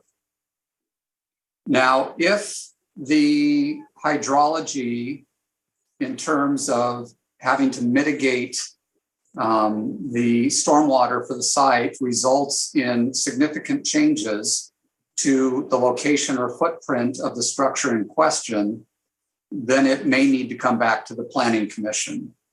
But generally, for hillside houses, we're able to accommodate the stormwater flows within the approved footprint and site plan generally. Thank you. That answers my question. Do people have other questions of the applicant? Yeah, I do. This is Pete Marizzi. You're recognized. Okay, looking at the A1.00 site plan, which shows the house to the west, which is a 360 Crestview. I want to just confirm that the horizontal line that projects into the canyon for the existing house, 360, that line is that open deck of that property. Can you see that line? No. You're on A100? Yeah, no, there's probably two 8100s in both of the, right? There are two. They're the same site plan. Okay, so it shows the three properties side by side. Oh, Yes. I'm not seeing that. Okay. I'm seeing two side by side. Yeah. And then on the far left there, you can see the footprint of 360, which is the existing house. Right, right. It's very faint, but yes. Oh, you can see it. Oh, yes. Okay. I'm just trying to determine, so if indeed that horizontal line that's in the ravine is the extent of the deck of 360, you can see the distance between 310 or 322 and 360, which I don't know how many feet that is, but It's 10 and a half feet. okay. So then there's a line that says line of deck above grade. So that is actually open deck. It's covered deck. 22, right? It's covered deck. Oh, it is covered. Okay. So if somebody's standing on the deck of a 360 Crestview looking east, they're going to see the side of the house. That's correct. Okay. And okay, that answers my question. Thank you. Okay, does anybody have other questions for the applicant? I'd like to move this into discussion. Thank you, Eric. You're welcome. And would I just like to go around and do kind of a poll as to where people stand on this and what their thinking is? Starting with Commissioner Hirschbein. Thank you. This is a very interesting project. It's also a very complicated project.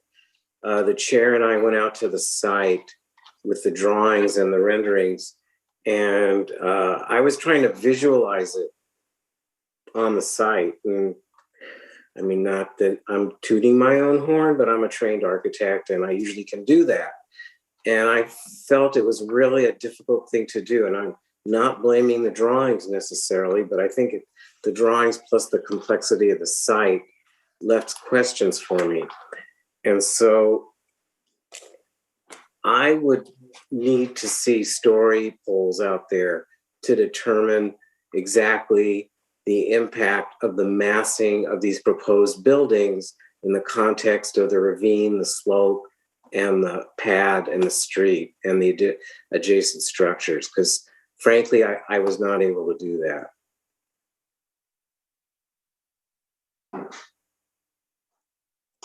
Let's move from the next person, Commissioner Maruzzi. Do you have general comments?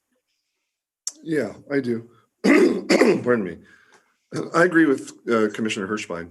That would be helpful for me. I was on the site today as well, and it is hard to, and I walked across down the slope and across and did many different angles as I could see. A couple of comments. The issue that hasn't really been discussed at all, but has been raised by a number of the neighbors, has to do with architectural style or design and being incompatible with the neighborhood. I've thought about this carefully, and it's mostly or a lot of Spanish revival, but it's also mixed in with some mid-century designs. If you compare Las Palmas with this, where you have a number of Spanish style houses, and yet, for example, in 1964, Donald Wexler designed the Dinah Shore House, which at the time would have been considered radically different than the existing Spanish houses in the vicinity. And yet today we think that's one of the great designs in the desert. So I'm not, if we're gonna see architecture move forward, I don't think we can say that it's inappropriate to have good contemporary design in a neighborhood that has mostly other styles. I think what makes Palm Springs unique and interesting is that we do have a mix of styles. They are compatible with each other, especially over time. When things are new, people think, oh my gosh, it doesn't look like anything that's in the neighborhood. Well, give it 10 years or so and people get used to it, they like it and so forth. So that aspect of things, I'm comfortable with the design, which we haven't talked about at all. The other concerns that have been raised, I don't think we have enough information. I certainly would like to know more. Thank you. Who would like to go next?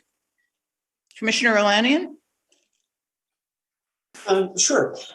I echo the concerns of my colleagues regarding wanting to see on-site, to better visualize the height and the mass of the structure.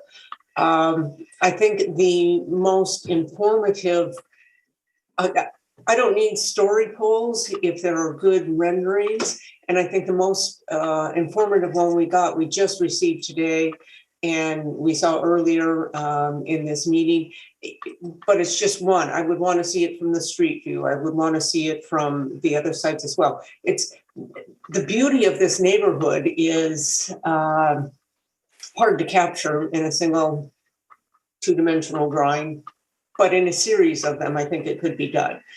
Sometimes story polls don't really depict things well because you just have a pole with a flag waving up there and you're not really seeing the massing. That being said, the neighborhood obviously is very concerned about this project, and rightfully so. It's a beautiful neighborhood. And part of the beauty is the variety and the unexpected architectural styles that you find. The Santorini house being an example, or I don't know, whatever it's called. There are wildly different architectural styles, and I think that's part of what's cool about the neighborhood. My disappointment in looking at these two projects is they are so darn similar and they're right next door. I wish they were on separate streets, because having the different styles mixed throughout the neighborhood, I think, is interesting. So my biggest concerns, I think, are ones that I hear from neighbors, and that has to do with the massing and the height and the scale of the project, and doesn't really fit into the neighborhood. The architectural detailing I would leave to others, because they're way better at it than I am. So I would like to see either story polls or renderings that illustrate the context of these homes and how they fit into the neighborhood before I would feel comfortable making a decision. I also think that one of the most commonly voiced concerns was about from the neighbors about the fact that the developer owns 4 or 5 properties up there, and they're wanting to trade something today for something that may or may not be built tomorrow. And I don't think that we can legally do that. And I would not want to do it anyway, because I don't think that we should diminish anything that we approve today or accept a lesser standard on the belief that we might get something better in the future on a different lot. I've inspired the attorney to turn on his camera, so. Commissioner Irvin, do you have comments? I just would like to keep it. I like to keep it just pretty simple. I was confused for about 45 minutes. Spent maybe like the last 15 minutes understanding a little bit of the clarity, getting a little bit clear about the massing and all of the different. So I'm kind of in between the community, the overwhelming emails that we got from the community was a little bit concerning as well. But, I'm kind of in between on. Thank you. I'm going to speak before I call Commissioner Roberts, because I know he's going to have strong opinions. Unless you'd like to go first, because I know I have very strong opinions too. I don't, so maybe we should save the strong opinions for you today. Okay, I wouldn't vote for this. Mainly because the charm of that neighborhood is the ravine. And these would be the only two projects going out into the ravine. I would vote for something that stayed on the flatter pad. And I would like to see the two separate houses different.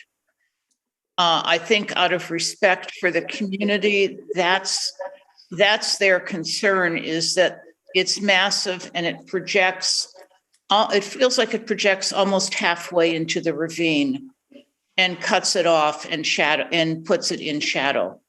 So those are my concerns about it. I think the 24-foot projection from the neighbor next door is my most serious concern. And I would like to see it move forward, cut back, and at least one of the styles dramatically changed. I would like to see the story poles. We have and the illustrations. If we have story poles, I'd like to see them come together with ribbon or tape, so we can not just see the poles, but we actually see the massing.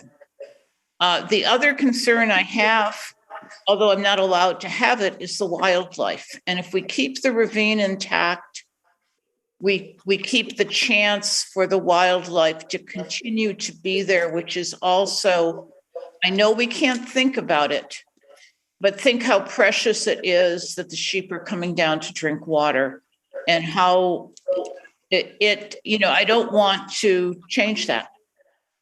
So the neighborhood concerns are my concerns. I think they raised the right concerns. I think you can still build two houses on flat pads.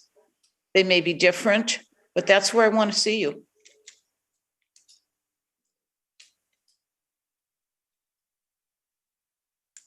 And Commissioner Roberts, since you do you have anything to say on this? Of course I do. Then please. Am I allowed to? Of course. Thank you. So I mostly concur with my colleagues in what I'm hearing. I don't judge modern architecture in this neighborhood. These are two attractive modern houses. I disagree with some of you in that I think that they're different. They're both modern houses, and I think they're very different, particularly from the side of the ravine. One is a two-story, one is a one-story, one has very much a post and beam look, and one has a much more solid look to it. I have no problem with that. I also very much agree that we can't really define this neighborhood architecturally. It's everywhere. I not only drove these 2 blocks, I spent a lot of time in the Mesa because I love the Mesa. And one thing I love about it is its diversity. And people have built all over everything. And in different areas, there's these other little ravines where houses do project into them. Some don't. There's zero consistency. And I think that's what we all like about it. With respect to size and scale, on this street alone, 2 doors up, the Jakeway house, which is probably a 5,000 or 6,000 square foot house, which probably sits up off the street 20 some odd feet.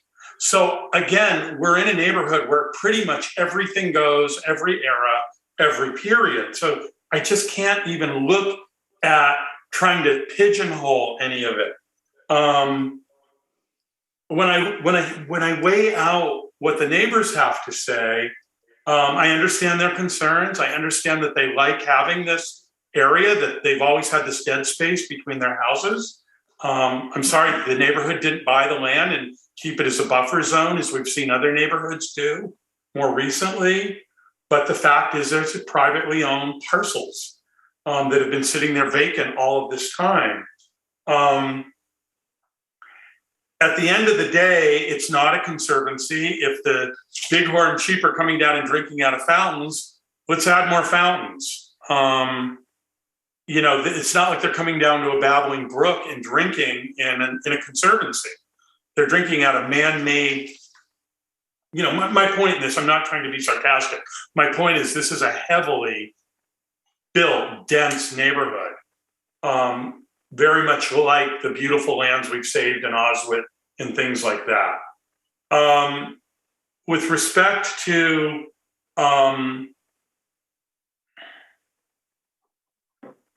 well, you know, that's really it. I have a clear picture of what this is. The fact that at the street level, it's no taller than the house next to it doesn't make it enormous to me. They're just larger houses that do pull off their ravine a little bit. But I don't see it as anywhere near coming into the middle of the canyon. They just drop down on their own land and utilize their land more than other houses have. So I don't have as big a problem with that side of it. I agree with Commissioner Leyen.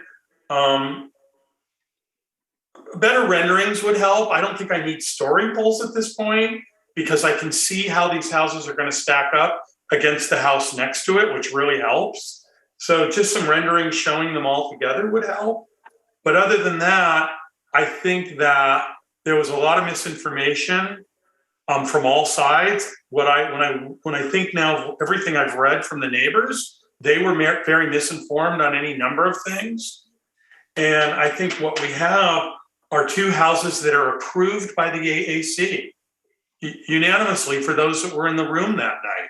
So, you know, I always struggle when I go against the AAC. So, you know, if you all want to see a little more information on it, I get it.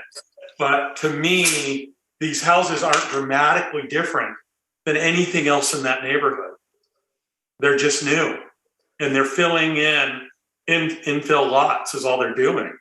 So I love being the one with not the strong opinions tonight. Well, that was pretty strong. I was just clarifying. Okay, as I'm listening, I've heard a majority of the people say they'd like to see more. I'd like to see hands on story poles. I'm only seeing 2 hands on story poles. So is that, am I correct? It's only 2 hands? Commissioner Hirschbein and myself? That sounds correct. So we're not requiring story poles? Is this an either or? I'm trying to see if people would, first of all, who would like to see story poles and who would like to see more renderings. Okay. And now I get the question. We can figure it out, but I can't get to this. We've gone on a long time. It's clear to me that we're going to continue this. And I would like to figure out because I've heard different requests from people. So personally, I'd like to see story poles because I'd like to see how far it projects into the canyon. And I can't visualize that with renderings. If I can address that, Chair, just for a second, as the owner.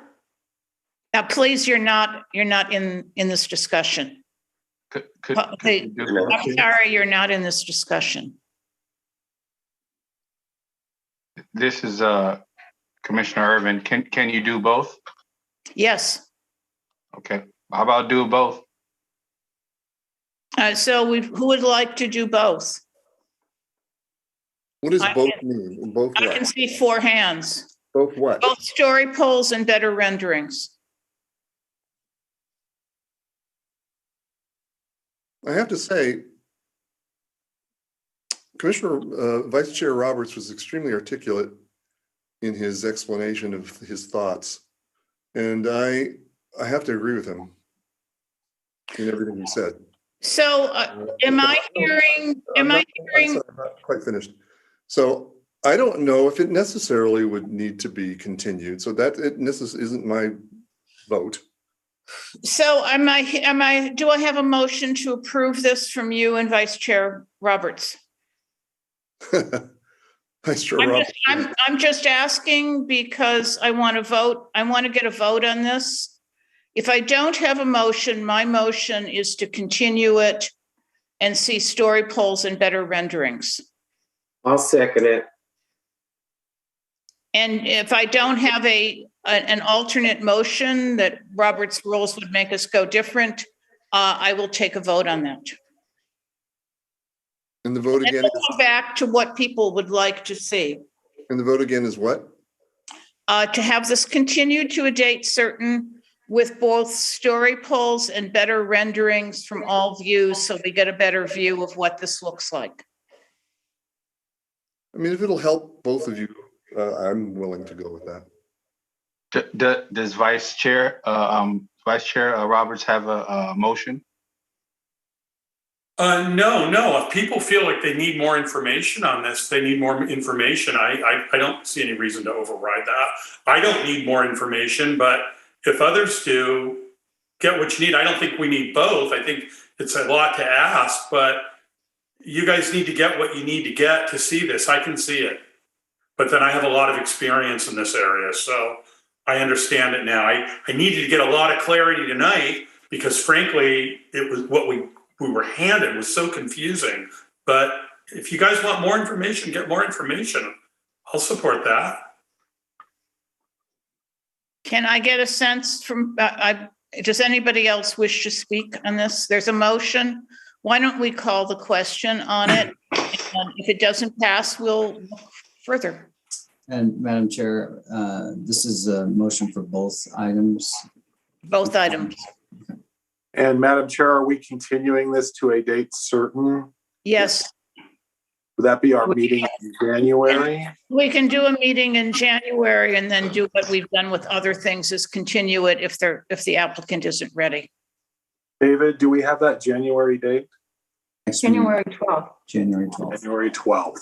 Thank you. It's the first meeting in January.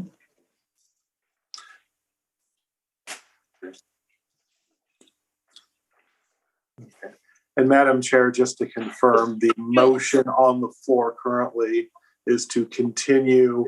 I guess we would take the motion first on the first house, 310, and it would be to continue the meeting to January 12th, 2022, with the instructions to bring back better renderings as well as erect story poles on the site.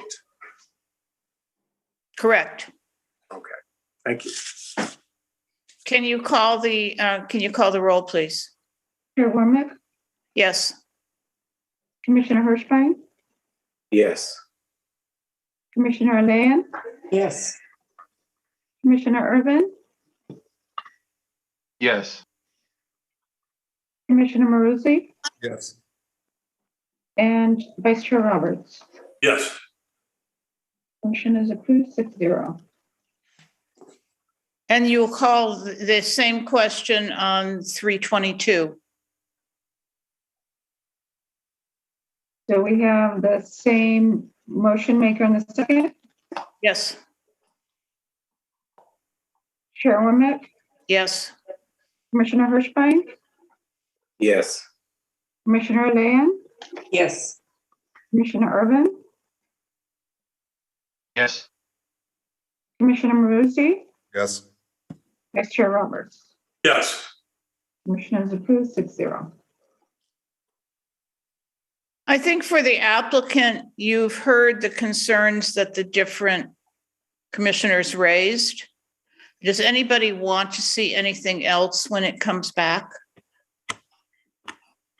I would just ask there's so much confusion among the residents and the neighbors, and they're really struggling. And some of them are just diligently tracking this as it seems to vacillate back and forth, which we've straightened out a lot tonight. And I think I certainly understand it better. But I would encourage the applicant to do whatever they can to inform the neighbors and educate them and answer their questions, because it sounds like there's a lot of confusion and frustration out there. I would actually like the applicant to meet with the neighbors. We've done that, ma'am. They have said you haven't. No, we absolutely have. It's on the record. Please. Wait, I would like you to still meet with the neighbors. I don't see the reason. Their opposition to this changes constantly. Their narrative changes constantly. It's either construction noise, or it's the massing, or it's the style. It's always something. They just don't want us to put anything on this property to stop them from enjoying this vacant land free of charge. I have property rights. I can put a house on these lots. I want to. I would like to live there eventually. And it's becoming impossible because of the obstinance, the naked obstinance. I think that attitude has brought you to exactly where you are with the neighbors. And I do think you need to meet with them, talk to them, and see if there's any way you can work this out with people. You may come back with complete opposition, but I would like to see that you've met with them. Fine, but is the first thing we did is we had an outreach to them. We had a Zoom hearing. We listened to all their comments and we incorporated all of them into our plans and our proposal. And it didn't change a thing.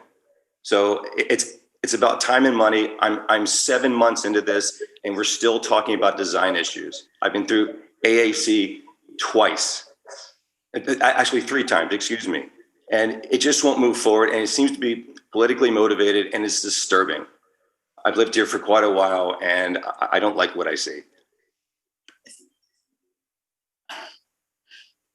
At this point, you're not in our meeting. Flynn, can we ask him to meet with the neighbors? Yes, Madam Chair, you can make that request. I would like to request that you have a meeting with the neighbors, listen to their concerns, and come back with whatever you can.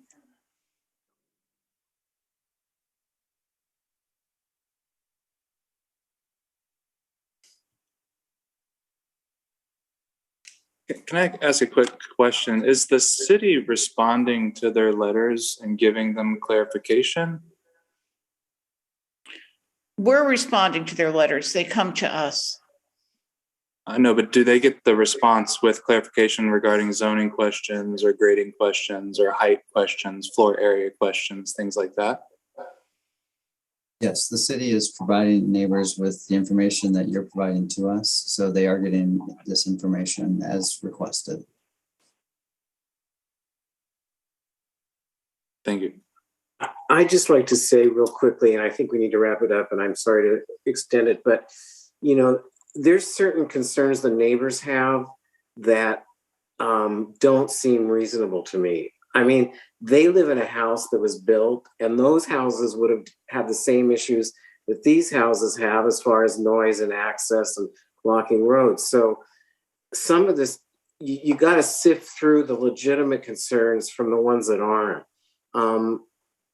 Likewise, no one's promised them a view corridor. There's no such thing in our zoning code.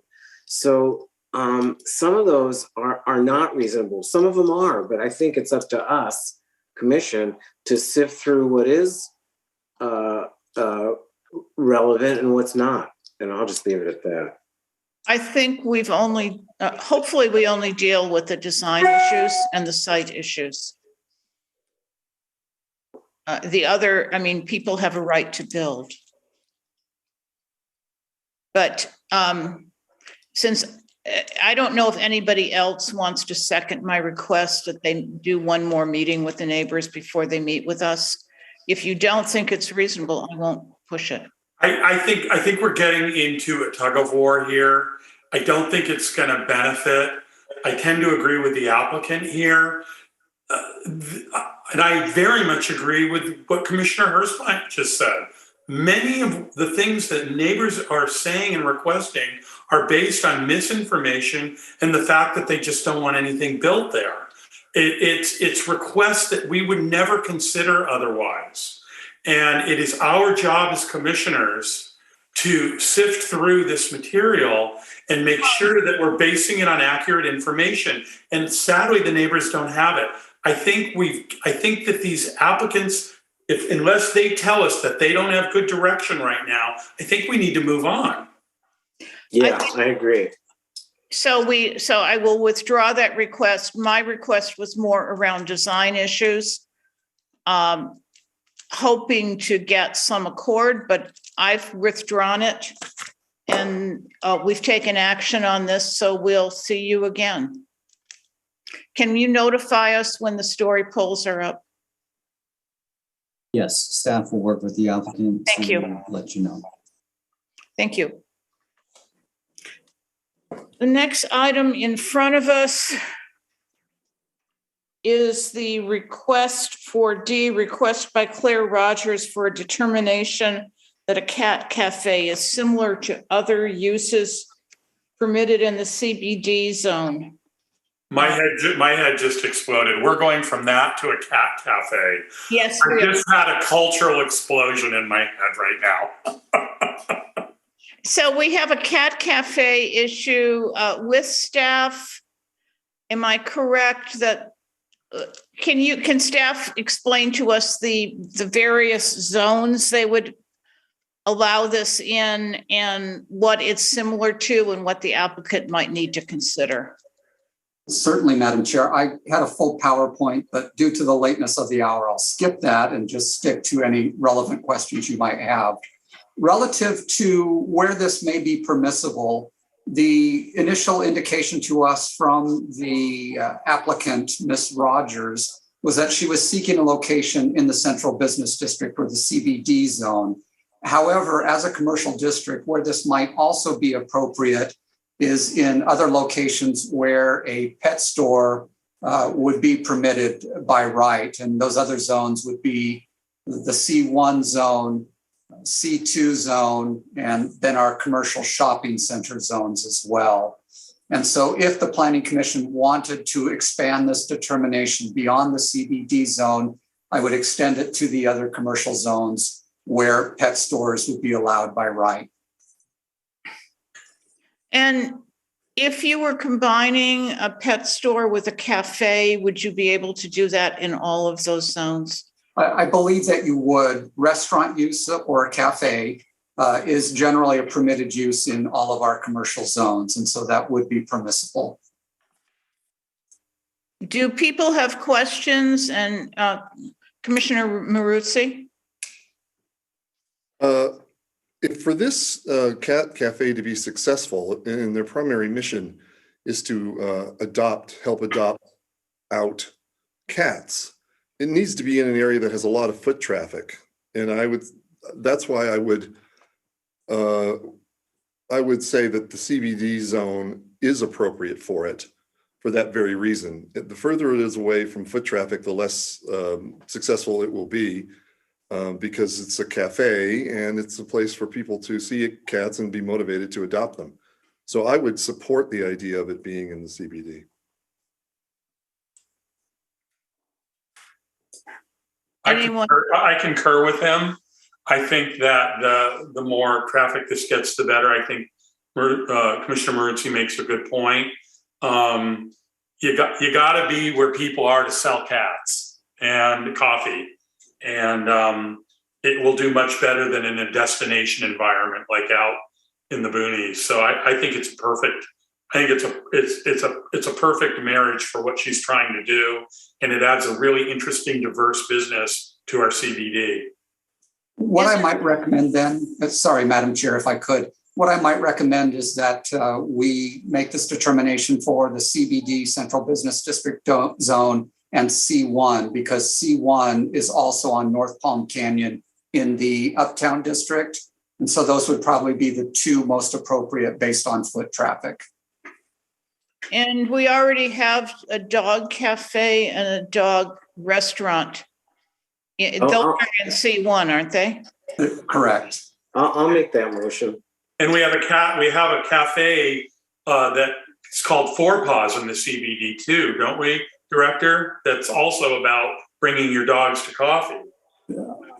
So I wasn't aware of Four Paws, but yes, there have been others that have encouraged individuals to bring their pets with them. yeah, this isn't a new concept. Although cats will be typically indoors. So we have a motion by Commissioner Hirschbein. I'll second that. To allow it in CBD and C1. Correct. A motion and a second. Seeing no comment on it, can you call the roll, please? Commissioner Hirschbein? Yes. Vice Chair Roberts, Yes. Commissioner Land, Yes. Commissioner Ervin, Yes. Commissioner Maruzi, Yes. Chairwoman. Yes. Madam Chair, Ms. Rogers is still here with us in the meeting. Just want to thank her for sticking with us. The request is approved. Ms. Thank you very Rogers, much. I'll work Thank you with very you much. on your land use permit once you have a location. Thank you to all of you, and thank you for your hard work. I've been sitting here following all of this for the last few hours. I've learned a lot about government. So Hey, congratulations, and thank you for saving shelter animals. You're a very good human. Thank you. oh, it's my goal. I'm going to get as many adopted out as I can. I can't wait for you to open. Cool. Thank you very much for your help. I really appreciate it. You bet. JR, are you going to volunteer to adopt a couple of those? You know what? Lori, I can't even walk into that place. I'll walk out with bags full of cats, and then I'll sit and cry with the rest of them. I'm the last one to walk in there, believe it or not. Okay, moving right along. We have Planning Commission reports, requests, and comments. I actually would like to hear from Commissioner Alain on where you are with the inclusionary ordinance. Yeah. Lynn, where am I with the inclusionary ordinance? He actually does not have that responsibility. That lies with the director. So City Council has given direction to staff to proceed with the necessary economic studies to begin down the path towards an inclusionary ordinance. I'm in the process of writing the RFP for those economic studies. Hope to have that out on the street before the end of the year. And the studies will then be conducted and then it'll go back to City Council? Correct.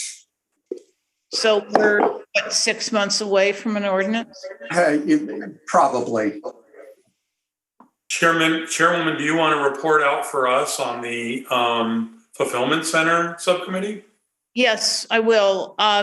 After our last meeting, 2 members of the City Council pulled the Fulfillment Center from Planning Commission up to City Council. In discussion with one of them, we discussed forming a subcommittee to create a series of at least recommendations that could go up to them. And I appointed a subcommittee of Commissioner Roberts and Commissioner Alain. We had a meeting with, help me with Commissioner Alain, the name of the gentleman we met with from. Joe Wallace, who is the Executive Director and CEO of the Coachella Valley Economic Partnership. And we met with Joe Wallace to hear about basically the economics and the projections. He indicated to us that there were 3 possibilities. I don't know why I'm getting an echo. One was a fulfillment center, which is much larger, lots of trucks, more robotic. The other was a last minute delivery center, which we're going to see more of. And my music is rocking on this phone and on this computer, I don't know why. So last minute centers, those are different requirements.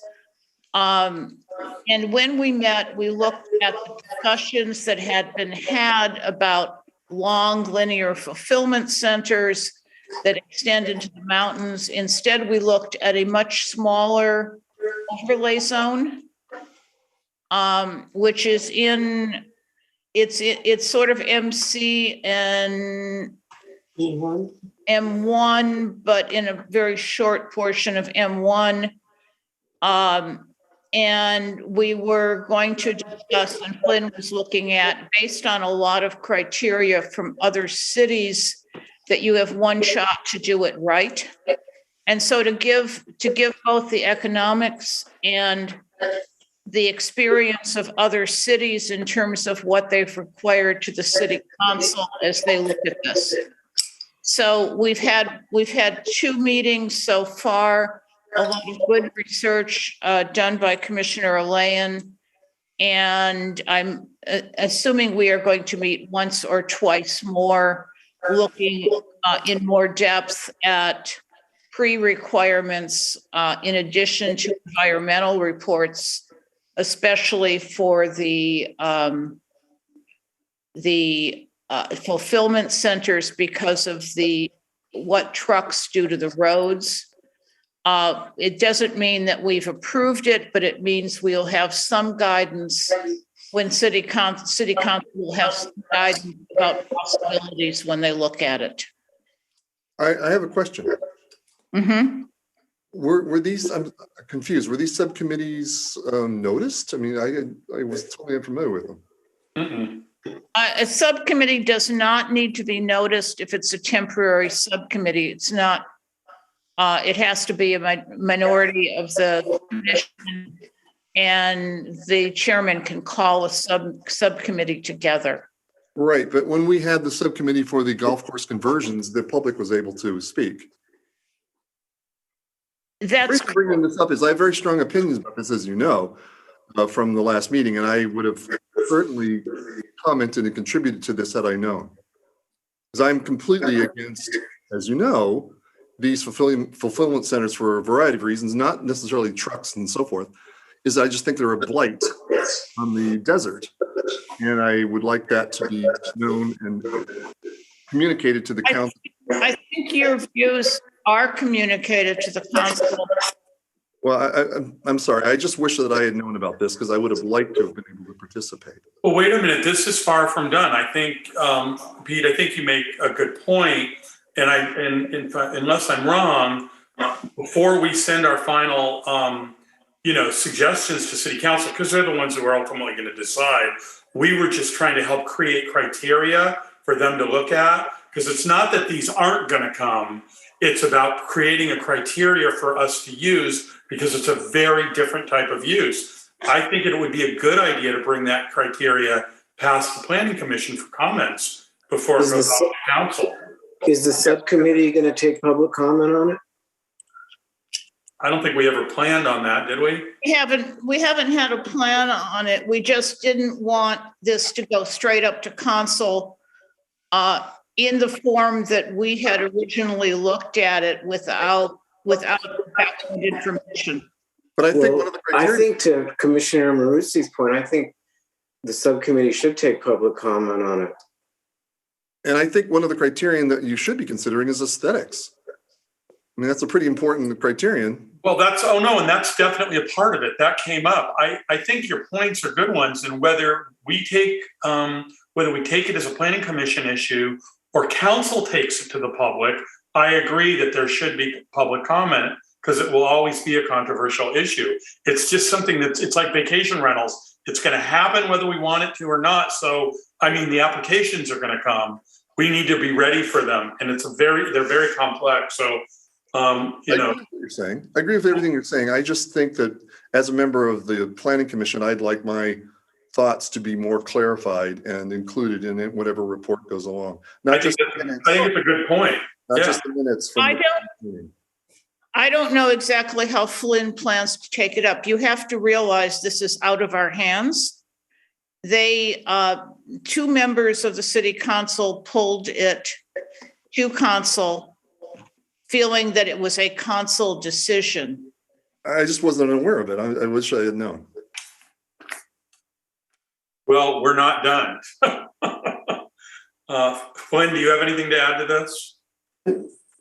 Just a couple of quick comments. Number one, the Planning Commission has already taken action on this in that you tabled the item. And so that's why the City Council has requested that this come forward. Secondly, the City Council has requested that it come forward on January the 13th. The only opportunity to bring it back to the Planning Commission as a discussion item would be on January the 12th. However, again, you've already made a decision on it, and that's to table it. So I don't know that it makes any sense to bring it back to you on the 12th when you've already made a decision that you don't want to see those here in the community. I don't think that's what matter. Our decision was that we would bring it back and discuss it. Yeah, we continued it to a date uncertain. Yeah, we're just waiting for staff. Item. Staff, you guys were gonna bring us more information, remember? We gave you what you were looking for at the time, and you said you'd get back to us. So that's why we're just reporting out. It's not anywhere near a done deal. Well, regardless, the city council has called the item forward, so away it goes to city council. So you're saying that was it? You're saying our one meeting was it? And they're happy to consider what the subcommittee might forward to them. And so if we want to meet one more time and forward things to them, but I can't bring more than 3 people onto that committee. And we don't have time to bring it to the whole commission, huh? Nope.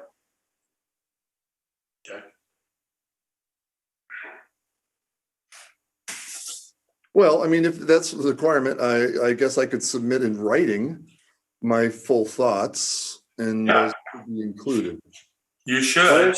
Why don't you circulate them to us to see if anybody else wants to sign on? Okay. Well, and guys, also Flynn, won't the city council take this into a public hearing? Yes, it will be a public hearing. So we can all speak to that. I know. Just the idea is that if it was coming from the planning commission, I would have liked to have had a chance to add my thoughts in more clarity and more detail. But I would do that in letter form, as long as it's included in your report that's sent up to them. It's not coming from the planning commission. It's coming from a subcommittee of the planning commission working with the director of development to crystallize some of the issues. So my letter would be not particularly helpful? I mean, essentially what we did in the subcommittee was we brought all the same arguments and points that we all talked about when we were faced with the first one. We brought up all those concerns and said to city council, we called it criteria. You need to pay attention to this. Aesthetics was a big part of it. Setbacks, away from the freeway, environmental impacts. Essentially, everything we did in that one meeting, we then rolled into something palatable for the council and the subcommittee. I mean, do you agree, Kathy? Yes. I mean, I think when I asked for us to reconsider it, I knew that we would probably have council pull it forward if we didn't deal with it. So Peter, rate your letter, of course.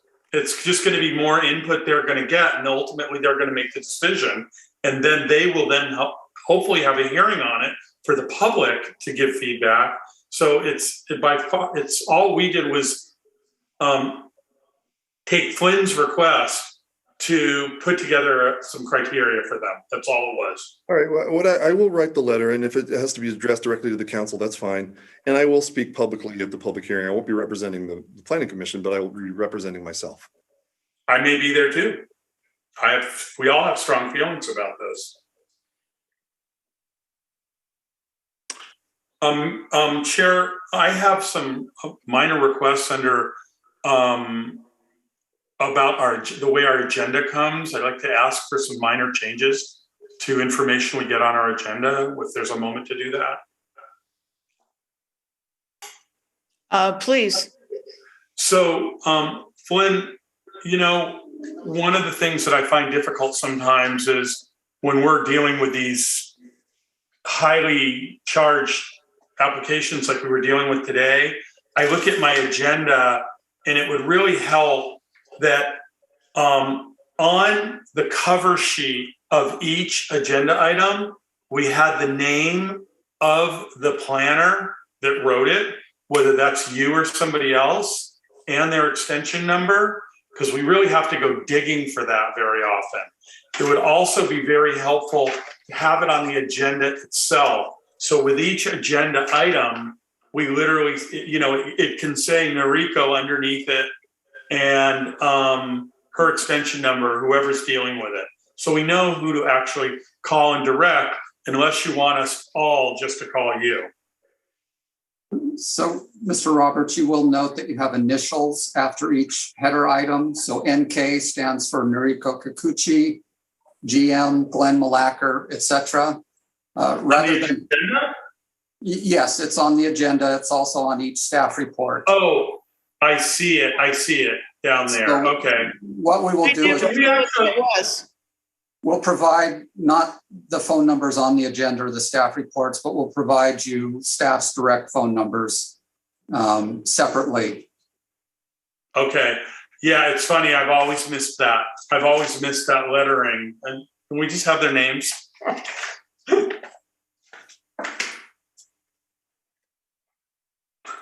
Thank you for providing the phone numbers. Yeah. Commissioner Hirschbein. I have three things. First off, I just want to recognize Maria Song for a moment. I worked with her for a number of years on AAC and also Planning Commission, and I've always admired her integrity and her thought process. I just loved watching her get to a point and listening to how she got there. There was a very specific way she was able to synthesize different points in a project, information, and drill down on it and then get to a really interesting conclusion. And I'm going to miss her and I wish her the best. So I just wanted to recognize her for a moment. One other thing I want to say, the second thing I want to say is about ARC. I'm a little disappointed in reading the minutes on this Hawkins project. I don't think the applicants are getting clear direction on what they want them to do. And I would urge the chairperson of ARC to make sure moving forward, because we're not going to have, it's not going to be us anymore, that there's clear direction to the applicant so that they can move forward in a confident manner, knowing that what they're addressing is what the ARC is directing them. And also equally importantly, if they don't like a project, if they think a project's not going to contribute to the overall benefit of the city, feel free to deny it. Just, that's something they're allowed to do. And I hope they take advantage of that when it's appropriate. And I'd like somebody on the staff to relay those comments to ARC. I'd appreciate it. The third thing, I wanted to ask a question because it came up in the meeting today. Is it appropriate for a planning commissioner to approach an applicant prior to the meeting that the applicant is applying for something from us? Yes, I believe I can answer that, Madam Chair. Commissioner Hirschbein, you can speak with an applicant and they can discuss those things with you. However, you should disclose that at the meeting or the public hearing that you had that discussion with the applicant and generally describe the nature of the discussion. Okay, so as long as it's disclosed, that's the rule there. Yes. Okay. All right. Thanks. That's all I got. Sorry, I have one thing here. The orchid tree. I understand the city council has directed the property owner to demolish the non-historic buildings. Is that correct? Okay, David's nodding. So that's correct. I don't know. I guess it wasn't supposed to come before Planning Commission in terms of that direction. Was that part of the requirements that we had set for the milestones and so forth? That it's probably been a year now since that was voted on by us and sent to the city council. I don't know how those milestones are going. I don't know if they've met their milestones. And They haven't, Pete, and they extended it all. So when I was still in the council and we had moved that forward and staff has worked their fingers to the bone on it over and over and over. I don't know what his new round of excuses were, but council gave him another extension, which I'm frankly was really surprised about. But I guess it's better than starting all over again. And that's when these developers get us under, they get us under their thumbs because we're sitting there with an approval, and to start over will mean another 5 to 10 year process, which that one's been sitting and rotting with. I agree with you. I find it frustrating that we had a major discussion about this whenever it was a year or two ago. And there were milestones that were set, and I would have assumed that somehow the information would have gotten back to us that, well, the council has called it up and they're just go ahead and they're going to vote on whatever they think is appropriate. And well, it went to their realm. It went to, when I was there, it was my realm, and it was, you take the input, but at the end of the day, it's up to the council on whether they're going to extend it or not. So I'm hearing that you're concerned about things being torn down. Probably would have been good for council to talk to us about that based on what's going to be left. I don't know how much that's going to help. I guess it stops the homeless problem. But, you know. I was unaware of, again, I guess I'm not aware of a lot of things. I was unaware that the council was going to be considering this because I probably would have spoken to that too, but I must have missed it on the agenda. You might want to sit in some of those meetings. It was on the agenda. There are a couple of things. The legislature allowed, I think, 18 additional months on any entitlement that's housing related. So there was some extension. I do believe there would be legal issues, and it probably had, although I'm not sure if it probably had to do with their TOT waivers. Was it keep in mind, the things that are being demolished are the things that were part of their approved development plan that the Planning Commission saw and approved. I realize that, but I'm talking more about some of the other milestones that were set and whether or not those were being met and if there were any ramifications. So that is what I'm asking. Really the purview of the city council and not ours. All right. Well, I guess we had spent our time doing it, but we moved on with our recommendations. All right. Thank you. Just going back to the ARC, I do think it would be better for them to have sharper approvals because at this point, if they make a decision, it's appealed to us and we would need a good record of what they decide if somebody appeals it. So I don't know if that changes the way they make how sharply they make their motions. But, and we'll see when we get the first appeal, if we get any.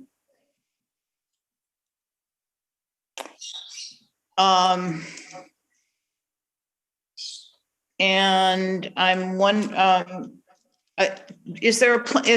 there any other comments, and is there a planning director report? Madam Chair, the only thing that we have is just a reminder of the study session next week, which will begin at 4 p.m. We originally had a couple of items for a regular agenda. However, those are not ready to go forward. So we will only be having the study session next week. And are we starting at 5:30? No, we are starting at 4 p.m. Will the study session be on YouTube? Yes, I believe we will record it and place it on YouTube.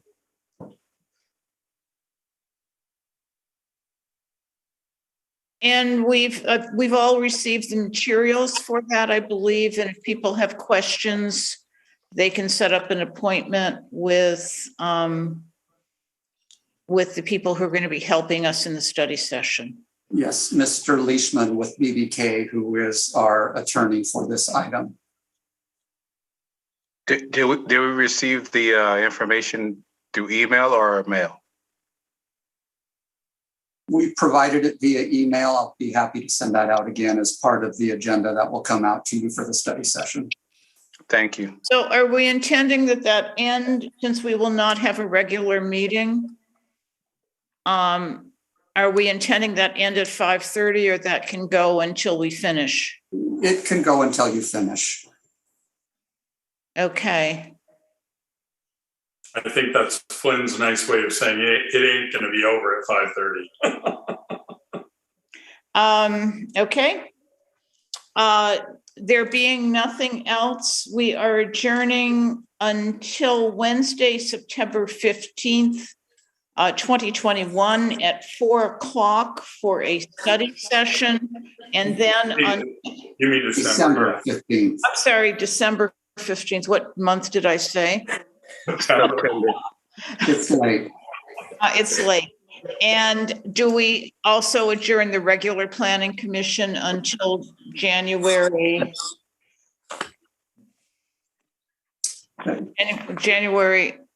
12. 12th January the 12th will be our next regular planning commission meeting at 5:30. at 5:30 p.m. So for those of you that I will see you next week. If I don't see you next week, happy holidays. Happy holidays, everyone. Good night. Night. Hey, thank you.